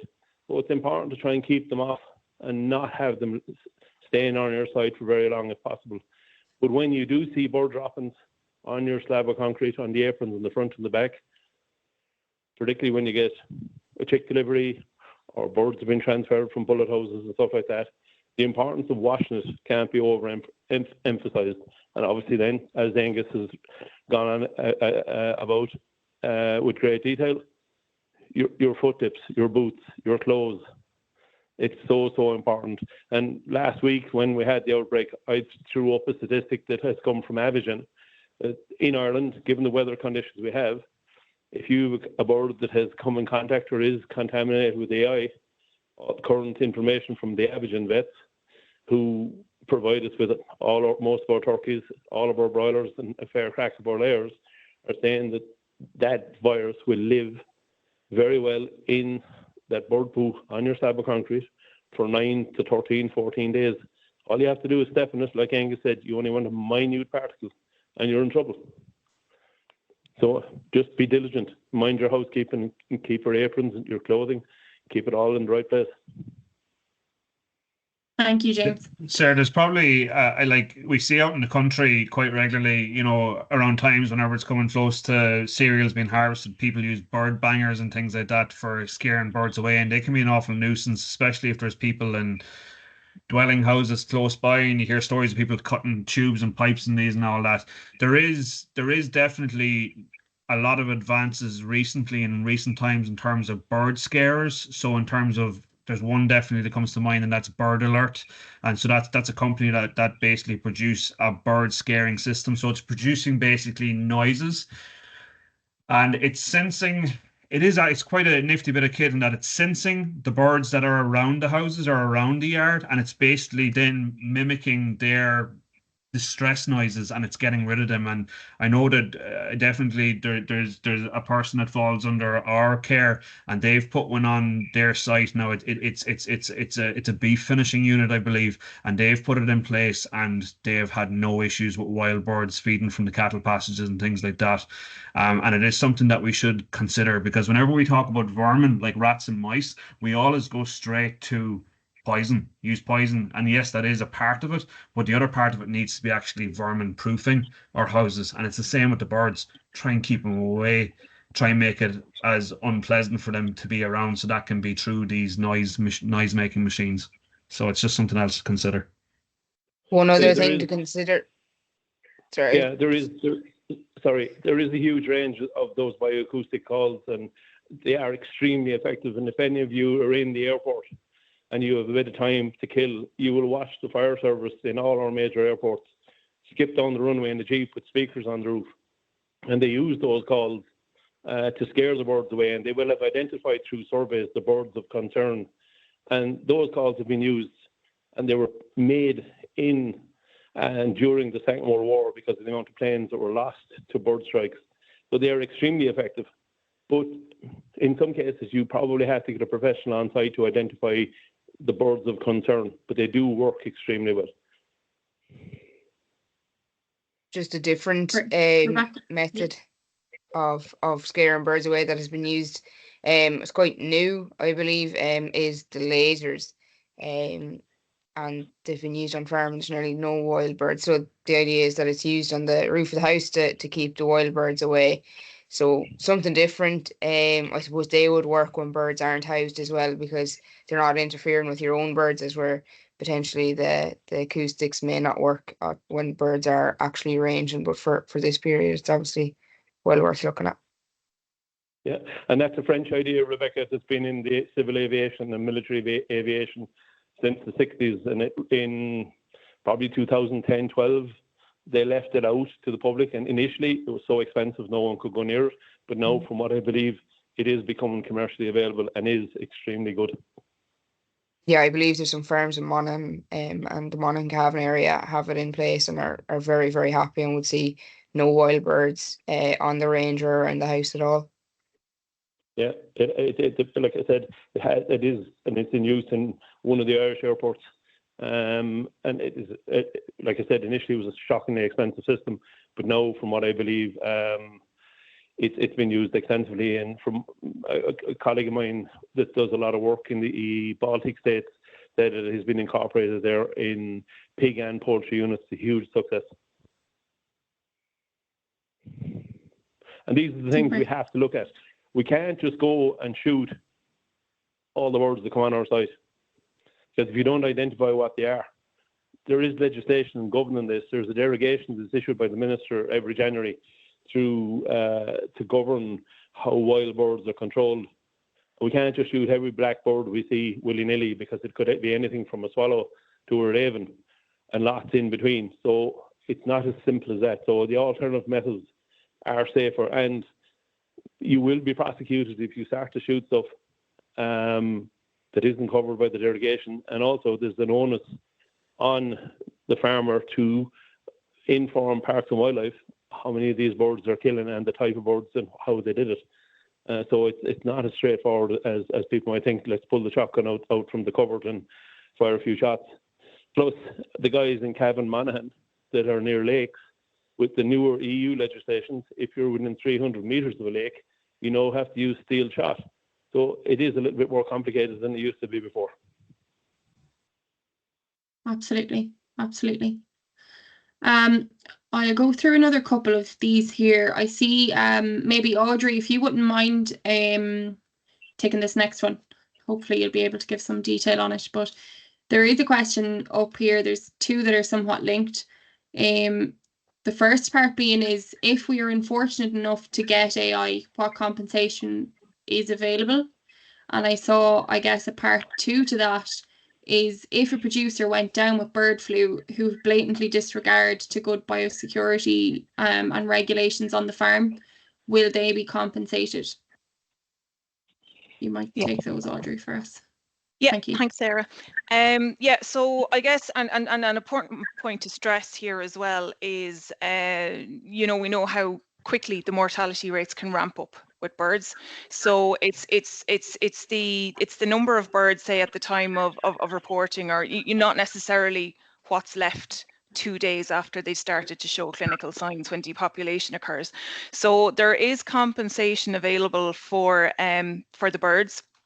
If it's birds it's obviously birds we're talking about here. So the market value of the birds, of course. Then if we're talking an egg layer site, if there's eggs that need to be destroyed as well, and there would be tracings back of any eggs within 21 days, the monitoring period for avian influenza.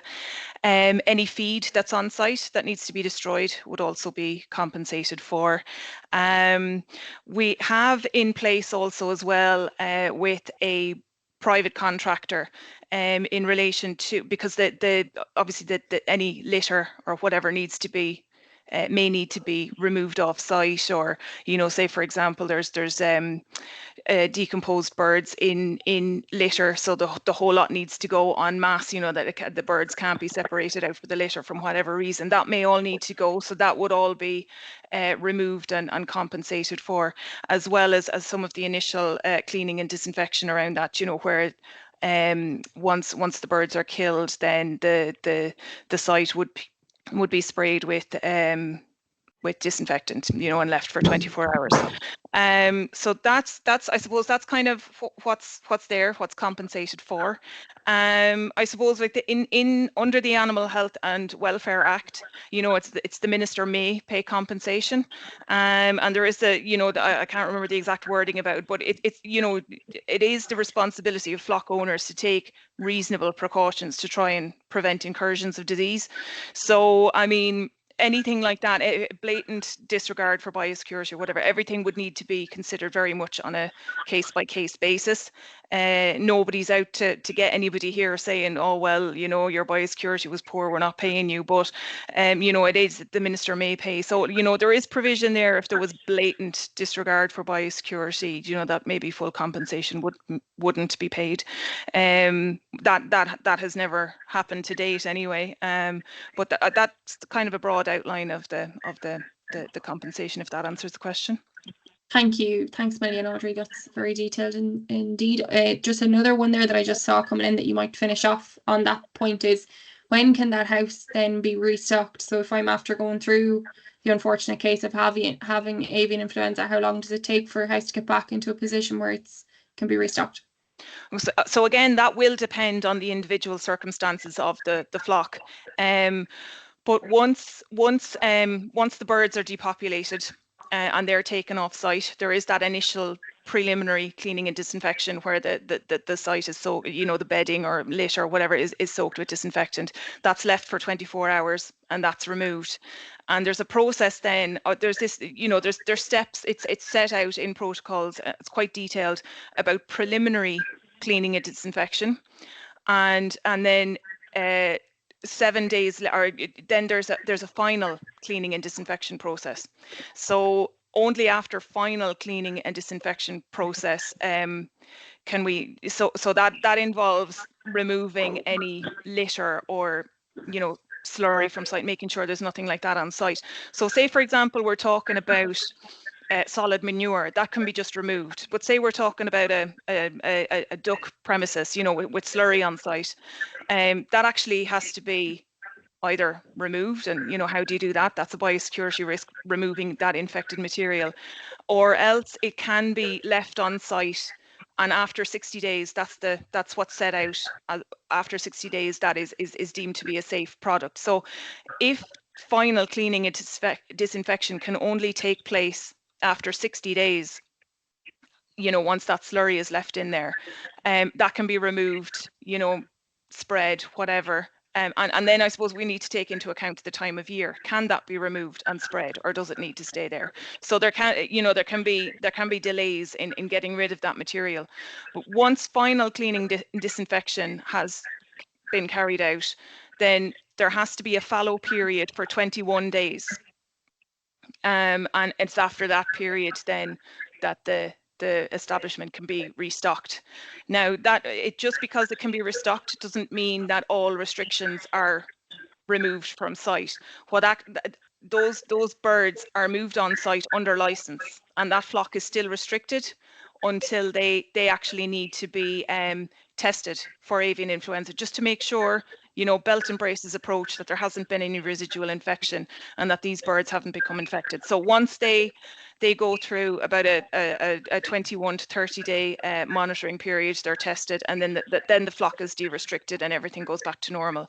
So there's a few different moving parts in that, you know, as to whether slurry can be moved off site or, you know, that kind of thing. It can be quite a short period, or, you know, depending on the circumstances, it could extend into a longer period. So it's just all those factors need to be taken into account. Super. Thank you, Audrey. I think that was very clear.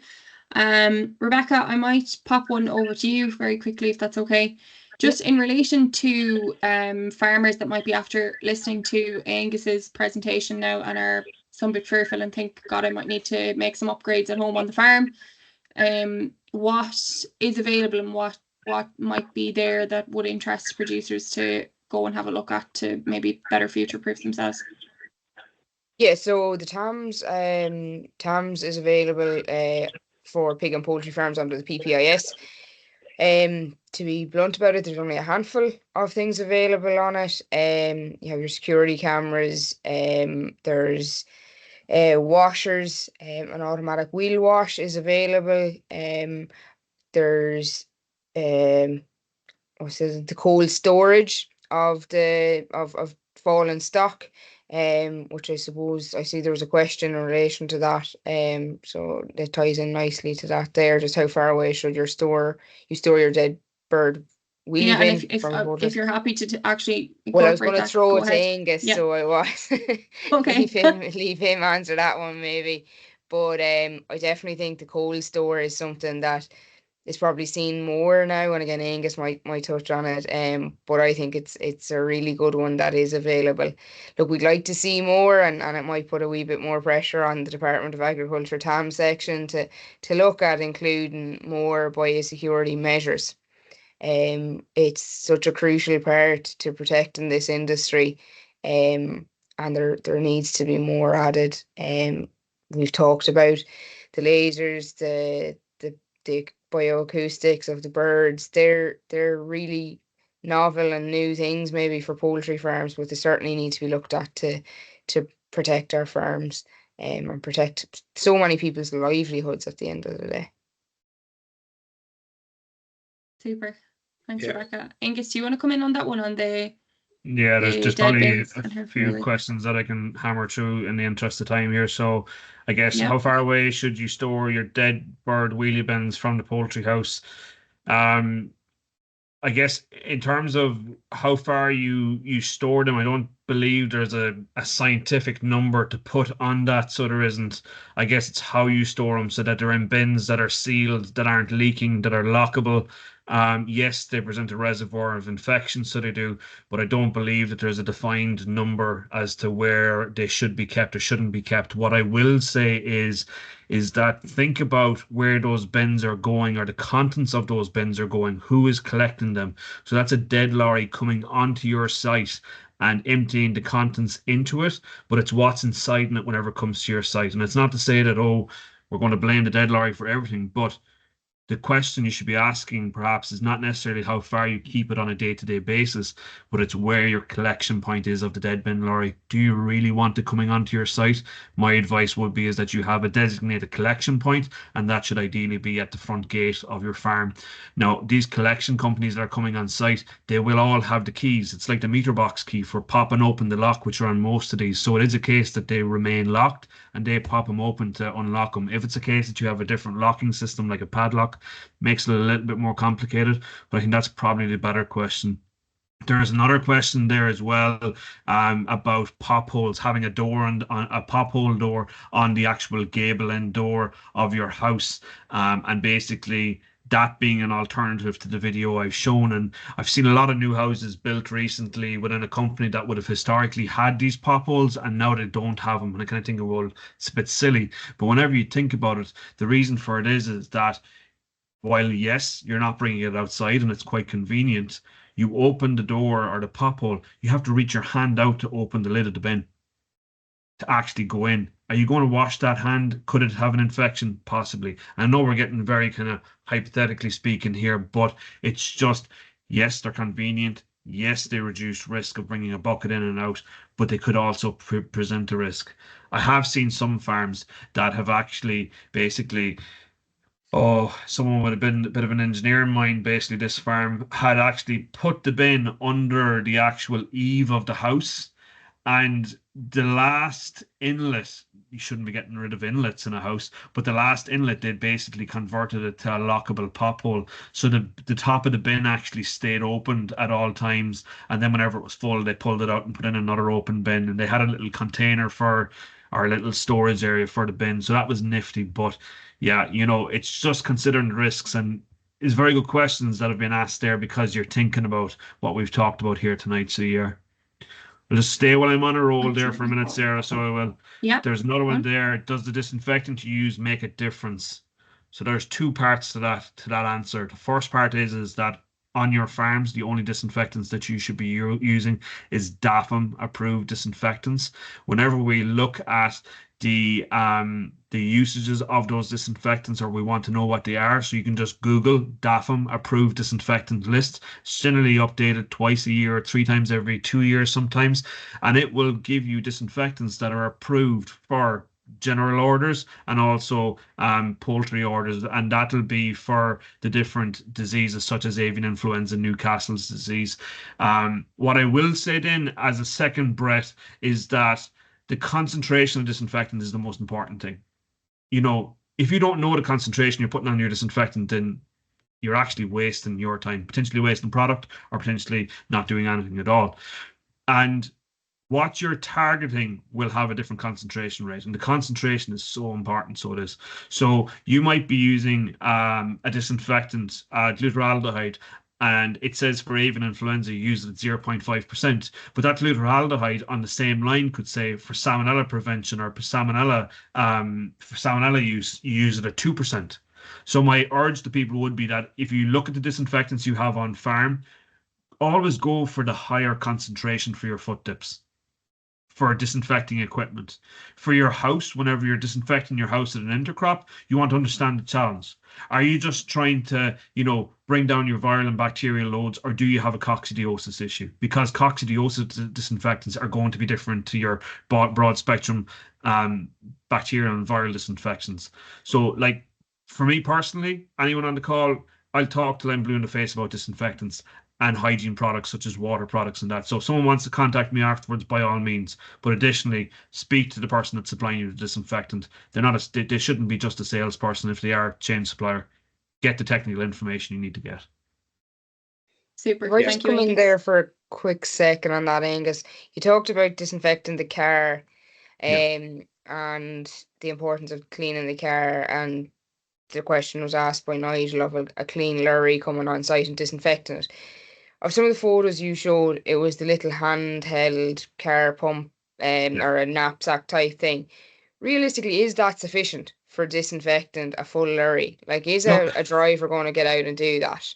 Or do we need to be looking at it, at those automated wheel sprays, or is it a power washer situation? The fact of the matter is, Sarah, and I don't want to send the wrong message here tonight. I really don't, because the wheel sprayer, the handheld wheel sprayer, is something that, yes, we're sort of going through the motions and we should be doing. But if you actually look at it and look at it from a scientific perspective, it's not doing much. And again, I do not want to give the wrong message. Please, I really don't, because everybody should do it. And sometimes, you're going through the motions, but you might do something. But in reality, those lorries coming on site or vehicles coming on site should be going through a washing facility or a disinfection facility. There is actually it's something that a disinfectant company has approached me recently, and some of the other colleagues, my other colleagues, basically, that they have come up with a solution, and it's licensed through the Department of Agriculture in the Republic of Ireland, at least, and it's basically a detergent disinfectant combination, and it's really fast acting. It's non-corrosive, and that is something I think that should be really considered. I meant to tonight include a picture in my presentation, and that is from a farm quite close to me here, that has a lot of lorries coming on site, a lot of broiler houses on one site, and basically what they did was they have a power washer cable connected to a mains water supply, which is roughly running at 3 bars. They have a lance on the end of it, and in that combination, they have a dosatron. And that dosatron is set at 2%, and it's putting in a disinfectant, which is meant to go in at 2%. And so whenever the cars or vehicles come on site, they basically have this really convenient lance that has around, probably, I think it's maybe a 40-foot hose in it. You can go the whole way around the lorry, maybe not the whole way, but you can go the other way, and it's convenient. It's putting the disinfectant on. You're not having to pump something. You're not having to pump a dirty handle on a handheld one. So the thing is, make things convenient, but I'm reluctant. Look, I've given the message now that it's not doing a whole pile, and I shouldn't really be saying that, but I want to be truthful with people too. But still have your disinfectant points in place. But in reality, things should be washed before they're disinfected, or use a disinfectant that has a detergent agent in it as well. God, I need to stop talking. Right. Not at all, not at all. Thanks, Angus. Yeah. Can I come in there, Sarah? So, yeah, and I want to put Avril in the hot seat then. So yeah, that's a question for Avril there. People are asking me about backyard flocks and the risks that they're posing. There's a number of reports. I've had 4 or 5 people rang me that they have backyard flocks adjacent to their poultry units where maybe 200-300 hens, and people are refusing to lock in their fowl. They're complying with the housing order. They're making the best effort, which doesn't go far enough to that is one of the questions from the chat, Nigel. So you've covered that nicely. Yeah, and the other side was racing pigeons. Should we be stopping racing pigeons as vectors for the disease as well? Thanks, Nigel, and thanks, Sarah. And thanks, Angus, for really useful talk. Yeah, backyard flocks always, you know, a bone of contention whenever we're in an AI season. Personally, when I'm thinking backyard flocks, I'm thinking of somebody that has like 5, 10, you know, hens in the house. I wouldn't class somebody with 300, 250, 300 hens as a backyard flock. So look, there's a range of different ways. Probably the backyard flock, which I would consider truly backyard flocks, which is somebody that would just have, you know, a couple of ducks, hens or whatever in their backyard or their farm to produce eggs, maybe, I don't know, small number of eggs. Like from a risk perspective, they're not, you know, they're not a huge risk. They obviously are a risk, but they're not the biggest risk. It probably comes back to what Angus says, like the main focus people have to have is, you know, creating that barrier, like Angus went through a lot of detail. So creating the barrier around around the outside of your farm, and then when you come into the farm, creating the barrier around your houses and your own behavioural change. You know, like this whole biosecurity, it's all about awareness, biosecurity change, and then this communication. I'm not dismissing the backyard flocks. I've, you know, flicked through the questions and answers. So they are obliged to register. Is every backyard flock registered? Probably not. But again, it's, you know, we have to know about them. So it is trying to encourage and I suppose maintaining good relationships with your neighbours to try and influence, because it is your livelihood at risk. If there is somebody with 250, 300 birds, then I'd encourage people, and they aren't being housed, I'd encourage them to report it to their local regional veterinary office. Now, I would just caveat, an order might come in. There are an order, I think, normally with the housing order, there are provisions where for welfare reasons birds can't be. So there are a few narrow occasions, but certainly in my book, 300 hens is not a backyard flock. So if there are cases that are not being housed, then, you know, we need to be told about it so we can do something about it. Yeah.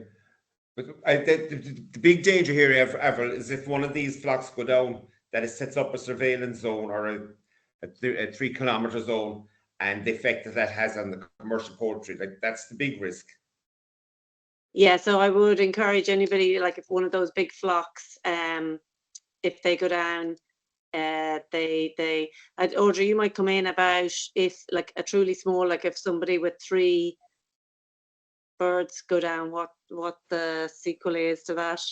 Yeah, so and I fully agree. I mean, we wouldn't consider, you know, 250, 300 birds to be a backyard flock. I mean, that is commercial. You're not eating 200 or 300 eggs a day yourself, or you know, so Yeah, that to us is commercial. Well, I absolutely see your point there about being pulled down. It's not just that flock; it's the implications that has on everybody else.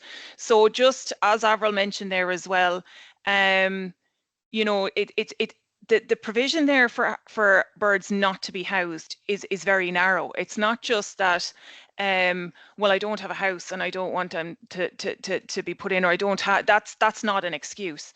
Again, for welfare reasons, it's not just, oh, my hens don't like being in, so for their welfare, I'm going to leave them out. Like, it's specifically designed for the likes of maybe, you know, your game birds or your birds that don't do very well inside. You know, if we were like 1 year, we had a housing order there that went on for 6 months, and you were talking about maybe heavy geese, you know, that weren't doing very well, or, you know, considering this is about captive birds as well as poultry, we're covering these. So we're thinking about, you know, the flamingo flocks there in Dublin Zoo. Now, they are netted in, but they're not housed per se. That's what we're talking about. We're not talking about, I just don't want to house my birds, or I don't have provision. That's not an excuse.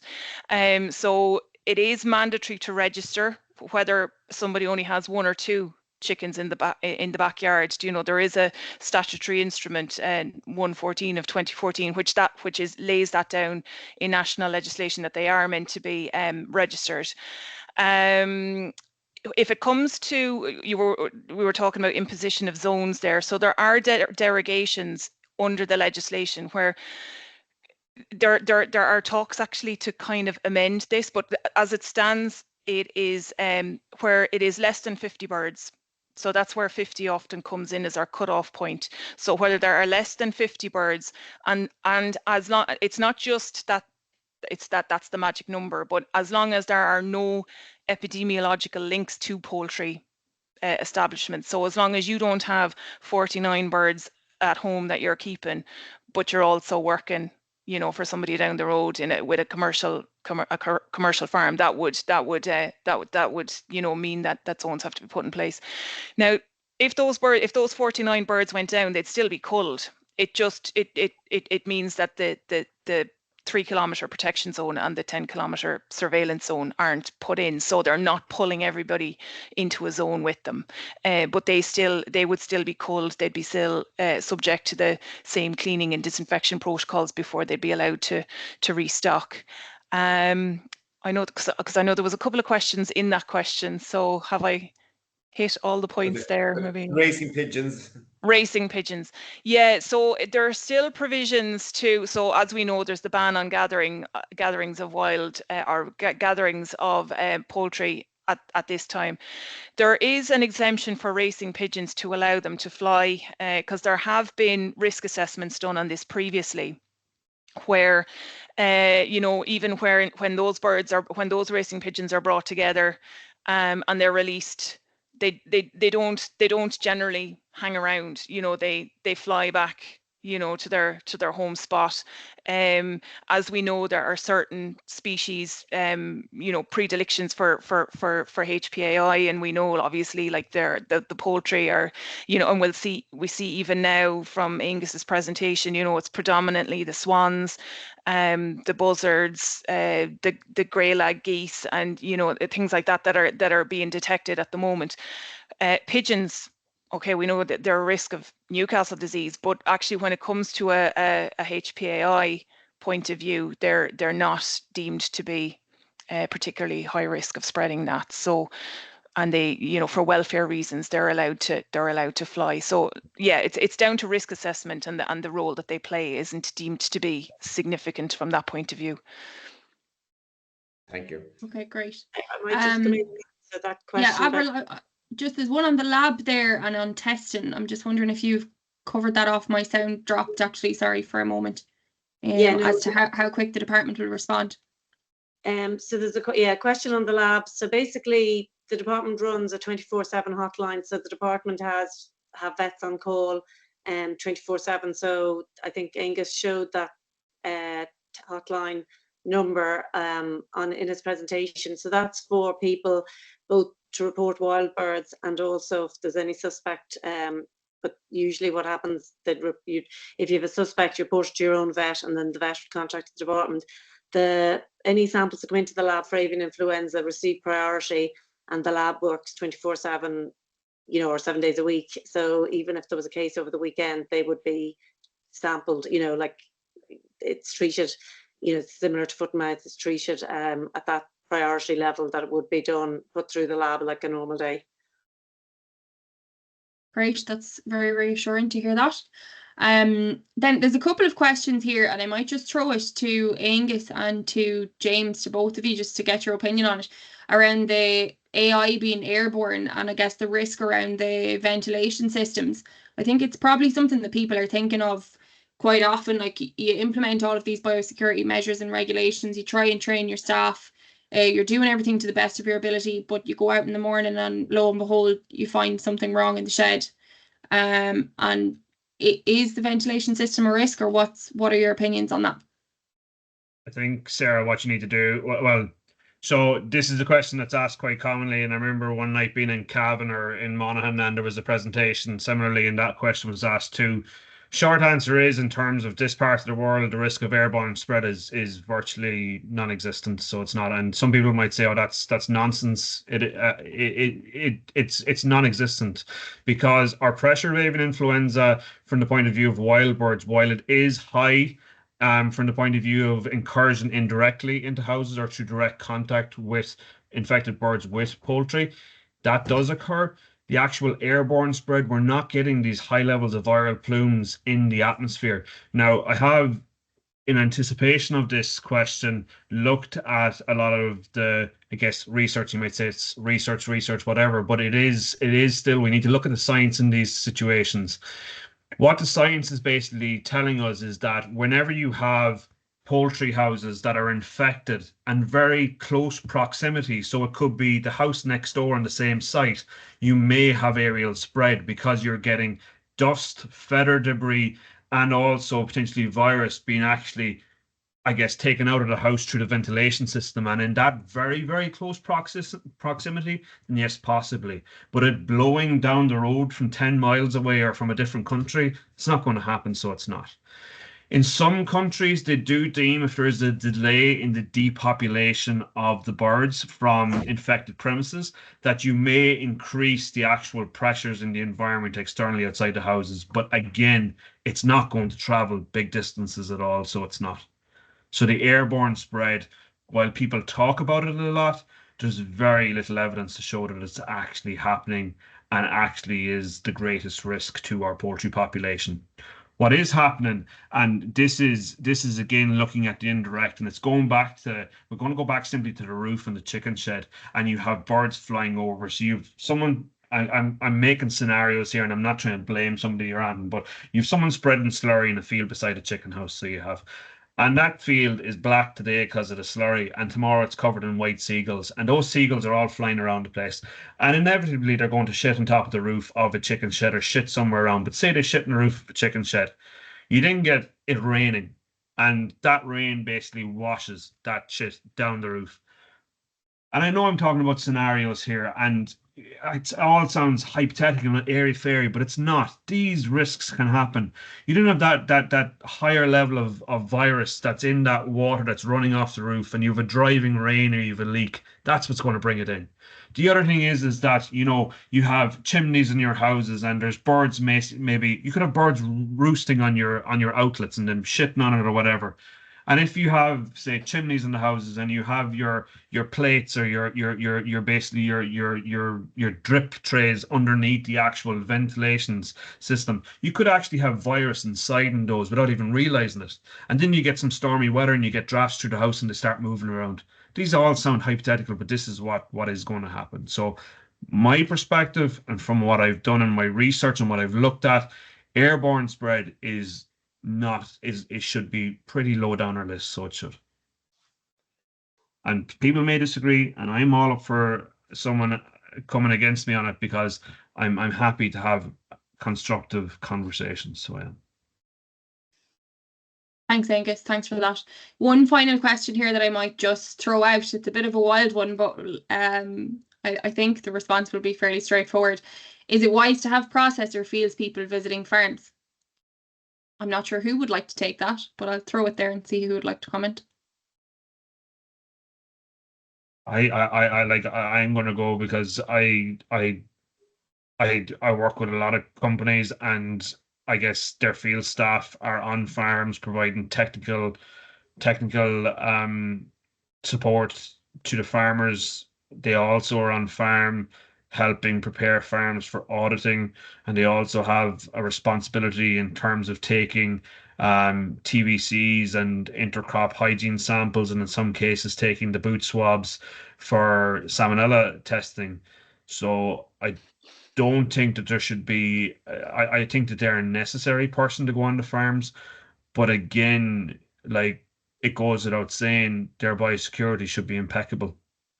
And for my vets that are under my direction, you know, I limit the amount of visits they do per day. Whenever we're in zones in the north at the minute, we don't go onto the farms in zones unless, you know, we just don't go onto the farms unless it's necessary. The other thing I would be saying is that people that are going onto farms, whether it be auditors, fields people, vets, whatever, they need to risk assess themselves going onto farm. Do they actually need to be on the farm on that particular day? Maybe not, but as well, where have they last been? So I always try and have it operating that you start your day in terms of your visits at the youngest flock and then work your way up, or at a different generation. You might be on a breeder farm this morning and then go to broilers in the afternoon, but you'll never go from broilers back to breeders. And you should never be going from a 34-day-old broiler flock back to chicks that are a day old.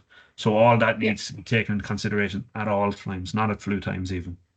And I think, in fairness, for the likes of the, I'm not sure if we have anyone on from Board B or not tonight, but I think in fairness, for the likes of the Board B audits, they're now gone back to remote auditing for this period of the housing order. So I think for instances where the precaution can be taken, it is being taken. But yeah, I agree with Angus. I think the biosecurity would be top focus in terms of those working with any of the within the poultry industry, full stop, I think, at the moment. Right, we're running quite late, so I would like to get this closed by 10:15.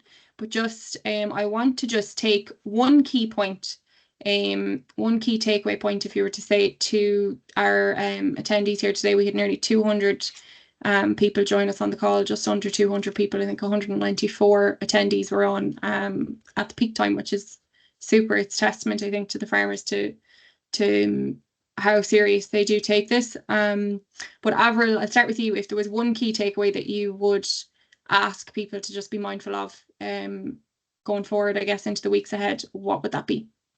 I think what came to me from Angus's talk, and I think probably as Irish people would all be guilty of that, you know, you see something and in your head you think it's wrong, but you don't want to say it because you're, I don't know, either you're afraid to offend somebody. But I would really encourage people that if somebody's coming onto your farm, they've a dirty car, they've dirty whatever, or they're not following your biosecurity protocols, that you'd call it out.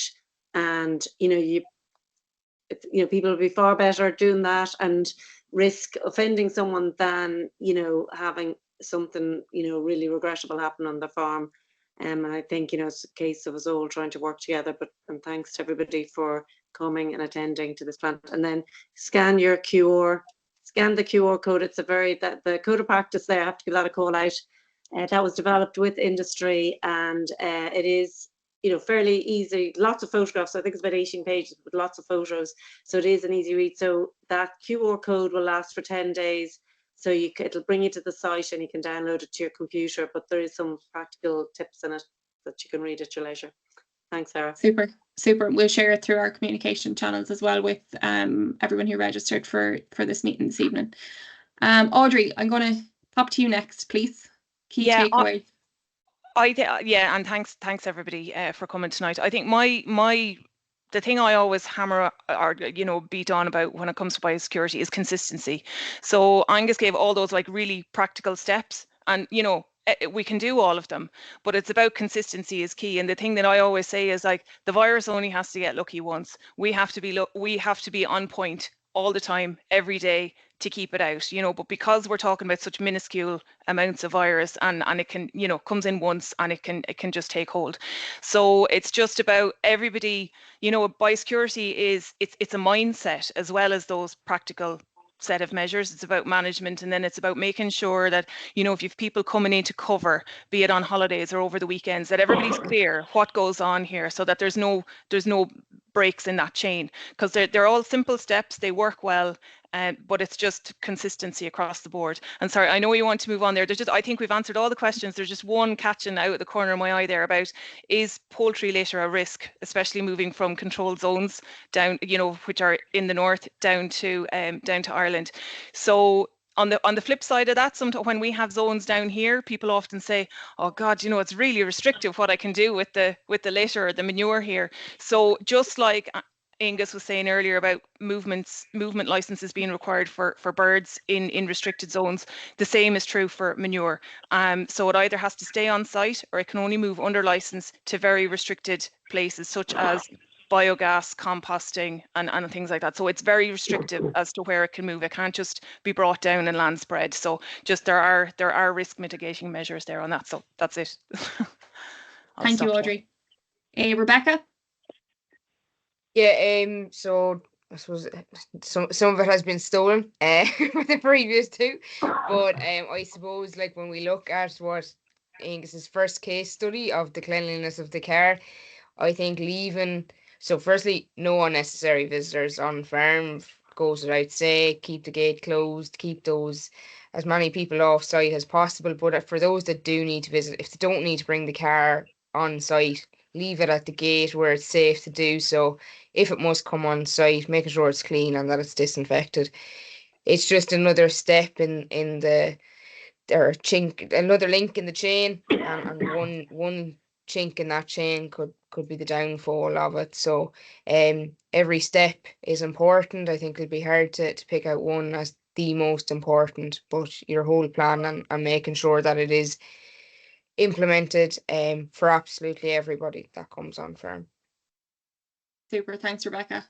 And James, I hope you can still hear me okay. I know you've a wealth of experience from around, not just in Ireland, but on many different countries around the world. So we'll be interested to get your key takeaway as well for those on the meeting. Thanks, James. Again, all people prior to me have come across with really good points, and it's just being consistent, making sure the slabs are clean, be honest with yourself, with your footwear, your clothing. You know, even I've seen it abroad where, you know, we showered in, showered out because of the risk of bringing it up your nose, in your hair. It is so easy to move it into a building, but just really be honest when you're walking into your premises. Are you doing the right thing? And keep it at bay. It is extremely easy to bring it in. Brilliant. Thanks, James. And Brendan, you've got away very lightly this evening, and I see you're on mute there. Do you want to come in with some closing comments maybe, or words of wisdom following all your interviews and whatnot that you've been engaging in over the past couple of weeks? How much wisdom here? No, I suppose, look, everybody has said most of the things there. I think one of the things is you just have to watch what you're doing around the farm. Keep things simple for yourself. Don't make a big, elaborate situation that you have to try and do every morning and force yourself to do. Simple thing we do around here, we've seen step over bars of that. Take a pair of dirty boots off at the door going into the house. Have your house specific footwear, things like that. It's the simple things are the best, because if you leave it too complicated, nobody will do it. If you're doing other work around the farm, look, it's winter time, most of us have cattle here.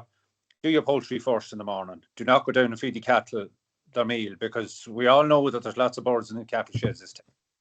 So it's just those little things to watch for all the time.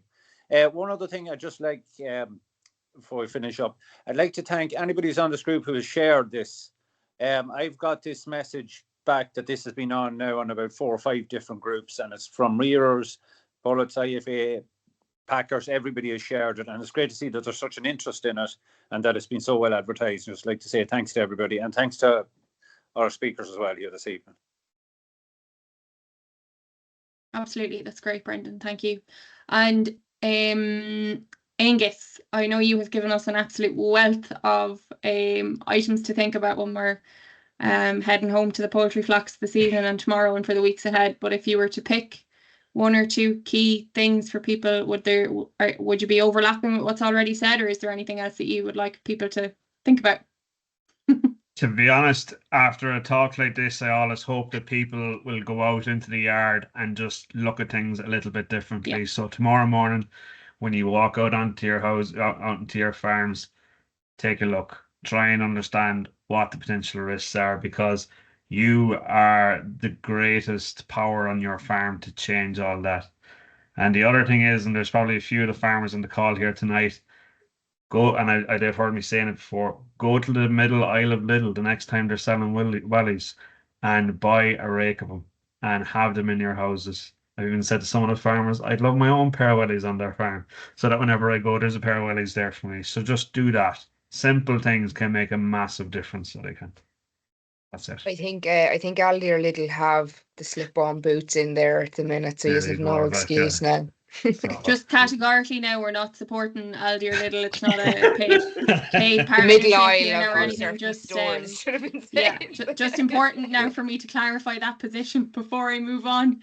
No, without further ado, I'm going to pass it to Nigel to close the meeting. But I just want to thank Angus especially. I only contacted Angus, God love him, on Friday about this webinar, and in fairness to him, he has pulled together an absolutely super credential of presentation for us all to go away and think about, and hopefully will better future-proof us to protect our whole sector going forward. I also want to give a huge thanks to James Greaves, to Avril Hobson, to Audrey, and to Rebecca Tierney for joining us today and for agreeing to participate on our Q&A session, which I hope everybody has got something from. And yeah, just thank you for everyone for your engagement. I think it was well worthwhile. Angus, I see you've got your hand up again, and I think I'm finished for the evening. I'm going to hand it over to Nigel to close once you're finished, Angus. So thank you very much, everybody. And we will circulate some of the key contacts and the biosecurity code of practice with everyone afterwards. And Angus, maybe we could share your slides, but I'll let you decide that. That's actually my question, Sarah, because I've had a few people text me asking me, are the slides available or is the recording available? So whatever I presented tonight, recording wise or presentation, it's available. So it's however you decide to distribute that in, Sarah. Perfect. No, well, that's fine. I've got the emails for everybody who's registered, which is the beauty of hosting it this way. So I'll be able to share those with everyone. So without further ado, Nigel, would you like to have the closing comments? Yeah, I suppose echo what you said, to thank all our speakers, but particularly Angus, who carried the show. And I suppose my take-home message from tonight, it's not just about AI, it's also for Salmonella, it's Campylobacter, and it's the way we do our business. Since last December, biosecurity is actually law. The other people that we haven't thanked here have been the Department of Agriculture, who have been great in times of trouble. And I suppose it's testament, our history in AI is probably down to their efforts and how they've managed to lock down the area and control the movements when there has been the unfortunate outbreaks. And if we look at the rest of Europe, we've been exceptionally lucky, and long may that continue. But it's not by chance, it's down to the hard work that everyone has put in and continues to put in. And I think tonight just serves to remind us what we should be doing, or particular things like house-specific footwear and house-specific clothing. Definitely now is no longer just an option to talk about. It's something that has to be there for everybody.